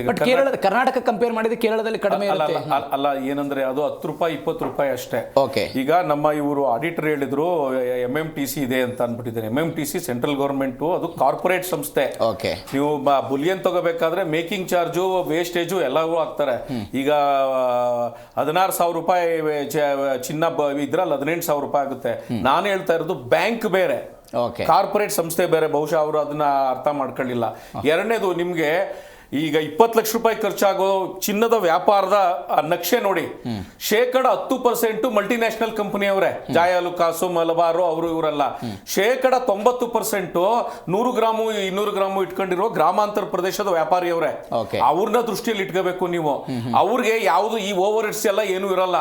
ಸರ್ಕಾರ ಗ್ರಾಹಕರಿಗೆ ಏನಾದ್ರು ಟ್ಯಾಕ್ಸ್ ಹಾಕ್ತಿವಿ, ಬಿಲ್ ಹಾಕ್ತಿವಿ ಅಂತಂದ್ರೆ ಅವನು ಹಿಂದಕ್ಕೆ ಹೋಗ್ತಾ ಇರ್ತಾನೆ. ಸೊ ಅಟ್ಲೀಸ್ಟ್ ಸ್ವಲ್ಪ ಅವ್ರಿಗೆ ಏನಿದ್ರು ಸರ್ಕಾರ ಏನು ಗ್ರಾಹಕರ ಮೇಲೆನೆ ಬೀಳ್ತಾ ಇದೆ. ಇವಾಗ ದೊಡ್ಡ ಕಂಪನಿಯವರು ಏನ್ ಮಾಡ್ತಾರೆ, GST ಅಷ್ಟೇ ಅವರು ವರ್ಗಾವಣೆ ಮಾಡಲ್ಲ. ವೇಸ್ಟೇಜ್ ಮಜೂರಿ ಹೆಸರಲ್ಲಿ ಅವ್ರದ್ದು ಎಲ್ಲ ಖರ್ಚನ್ನ ಇಲ್ಲೇ ಹಾಕ್ತಾರೆ. ಅದು GST 0 ಆದ್ರೂ ಹಾಕ್ತಾರೆ, ಇದ್ರೂ ಹಾಕ್ತಾರೆ. ನಾನು ಈ ಸಣ್ಣ ಪುಟ್ಟ ವ್ಯಾಪಾರಿಗಳು, ಮಧ್ಯಮ ವರ್ಗದ ವ್ಯಾಪಾರಿಗಳು ಮತ್ತು ಜನಸಾಮಾನ್ಯರಿಗೂ ಆಗಬೇಕು ಅಂತ ಆದಾಗ, ತೆರಿಗೆ ಮುಕ್ತ ಆದಾಗ ಅದ್ರ ವ್ಯಾಪಾರ ಸೈಕಾಲಜಿಕಲ್ ಫೀಲಿಂಗ್ಸು ಒಂಥರ ಇರ್ತದೆ. ನನ್ನ ಕೊನೆ ಪ್ರಶ್ನೆ ಇದೆ, ಇದು ಗ್ರಾಹಕರ ಪ್ರಶ್ನೆ ಕೂಡ ಆಗಿರ್ಬೋದು. ಚಿನ್ನದ ನಿಮ್ಮ ಅನುಭವದ ಪ್ರಕಾರ, ನಿಮ್ಮ ವ್ಯಾಪಾರದ ಪ್ರಕಾರ, ಈ ನಿಮ್ಮ ಜ್ಞಾನದ ಪ್ರಕಾರ ಚಿನ್ನದ ಬೆಲೆ ಇಳಿಕೆ ಆಗುತ್ತಾ? ಖಂಡಿತ ಆಗಲ್ಲ. ನಿಮಗೆ ಮೊದಲೇ ಫಸ್ಟೇ ಉತ್ತರ ಕೊಟ್ಟಿದ್ದೀನಿ ನಾನು. ಯಾಕೆ ಅಂತಂತಂದ್ರೆ ಎಲ್ಲರೂ ಕೂಡ ಡಾಲರ್ನ ಇನ್ನು ಈ ಡಾಲರ್ನ ಅಮೆರಿಕನ ನಂಬಕ್ಕಾಗಲ್ಲ, ಆ ಪರ್ಯಾಯ ಹಣದ ವ್ಯವಸ್ಥೆ ಬೇಕಾಗಿಲ್ಲ ನಮಗೆ ಅಂತ ಹೇಳಿದಾನೆ. ಎಲ್ಲರೂ ಅವರವರು ಕರೆನ್ಸಿಯನ್ನು ಗಟ್ಟಿ ಮಾಡ್ಕೊಳ್ಳೋ, ಸೇಫ್ಟಿ ಮಾಡ್ಕೊಳ್ಳೋ ದೃಷ್ಟಿಯಿಂದ ಚಿನ್ನ ಬೆಳ್ಳಿನ ಖರೀದಿ ಮಾಡ್ತಾನೆ ಇರ್ತಾರೆ.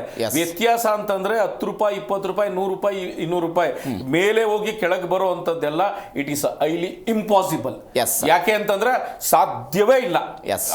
ಅದು ಯಾರು ಹೂಡಿಕೆ ಮಾಡೋರು ಇದ್ರೆ, ಬಹುಶಃ ಮಕ್ಕಳಿದ್ರೆ ಮನೆಯಲ್ಲಿ ಇನ್ನು 10 ವರ್ಷಕ್ಕೆ ಮದುವೆ ಇದ್ರೆ ಇವತ್ತಿಂದನೇ ಪ್ರತಿ ತಿಂಗಳು ಒಂದು 500 ಮಿಲಿ ಒಂದೊಂದು ಗ್ರಾಮಾರು ಖರೀದಿ ಮಾಡ್ತಾ ಇಟ್ಕೊಳ್ಳಿ. ಎಷ್ಟು ನಾನು ಹೇಳ್ತಾ ಇರೋದು, ಈ ತಿಂಗಳು 16,000 ಆಗಿದ್ದು ಮುಂದಿನ ತಿಂಗಳು 18,000 ಆಗ್ಬೋದು, 2,000 ಉಳಿಲಿ. ಸೊ ಅದು ಆ ಮಟ್ಟದ ಉಳಿತಾಯ ಯೋಜನೆಗಳನ್ನ ಇಟ್ಕೋಬೇಕೇ ಹೊರತು ಸೊ ಚಿನ್ನ ಕಡಿಮೆ ಆಗುತ್ತೆ ಬೆಳ್ಳಿ ಕಡಿಮೆ ಆಗುತ್ತೆ ಅನ್ನೋದು ನಿರೀಕ್ಷೆ ಒಂದು ತಪ್ಪು ಅಂತ. ಆಮೇಲೆ ಇನ್ನೊಂದು, ನೀವು ಈ ಪೇಪರ್ ಚಿನ್ನದ ಮೇಲೆ ಹಾಕಿದ್ರೆ ಏನಾದ್ರು ಒಂದು ಕಾನೂನು ಸರ್ಕಾರ ಮಾಡಿರೋದು ಬಾಂಡ್ಗೂ ಅದೇ ಕಥೆ ಇರ್ತದೆ. ಏನೋ ಒಂದು ಕಾನೂನು ಮಾಡಿದ್ರೆ ಅಷ್ಟು ದುಡ್ಡು ಕೊಡಕ್ಕಾಗಲ್ಲ, ಕೊಟ್ಟಕ್ಕೆ ಇಷ್ಟೇ ದುಡ್ಡು ಕೊಡ್ತೀವಿ ಅಂದ್ರೆ ಕಷ್ಟ. ಫಿಸಿಕಲ್ ಗೋಲ್ಡ್ ನ ಖರೀದಿ ಮಾಡಿ, ಆಭರಣಗಳು ಖರೀದಿ ಮಾಡಿ. ಥ್ಯಾಂಕ್ ಯು ಸೋ ಮಚ್ ಇಬ್ಬರಿಗೂ ಕೂಡ ಚರ್ಚೆಯಲ್ಲಿ ಭಾಗವಹಿಸಿದ್ದಕ್ಕೆ thank you so much. Yes, ಚಿನ್ನ ಮತ್ತು ಬೆಳ್ಳಿಯ ದರ ನಾಗಾಲೋಟಕ್ಕೆ ಹೋಗ್ತಾ ಇದೆ. ಇದರ ದರ ಕಡಿಮೆ ಆಗೋದು ಕಡಿಮೆ ಅಂತ ಅವರ ಅಭಿಪ್ರಾಯ. ಕಡಿಮೆ ಆಗುತ್ತೋ ಜಾಸ್ತಿ ಆಗುತ್ತೋ? ಜಾಸ್ತಿ ಆಗುತ್ತೆ ಅಂತಲೇ ಎಲ್ಲರ ಲೆಕ್ಕಾಚಾರ ಇದೆ. ಇದರೊಂದಿಗೆ ಇವತ್ತಿನ ಮೆಗಾ ಸುದ್ದಿಯನ್ನು ಮುಗಿಸ್ತಾ ಇದ್ದೀನಿ. ನೋಡ್ತಾ ಇರಿ ಜೀ ಕನ್ನಡ ನ್ಯೂಸ್, ಸತ್ಯವೇ ಸುದ್ದಿಯ ಜೀವಾಳ. ಒಳ್ಳೆ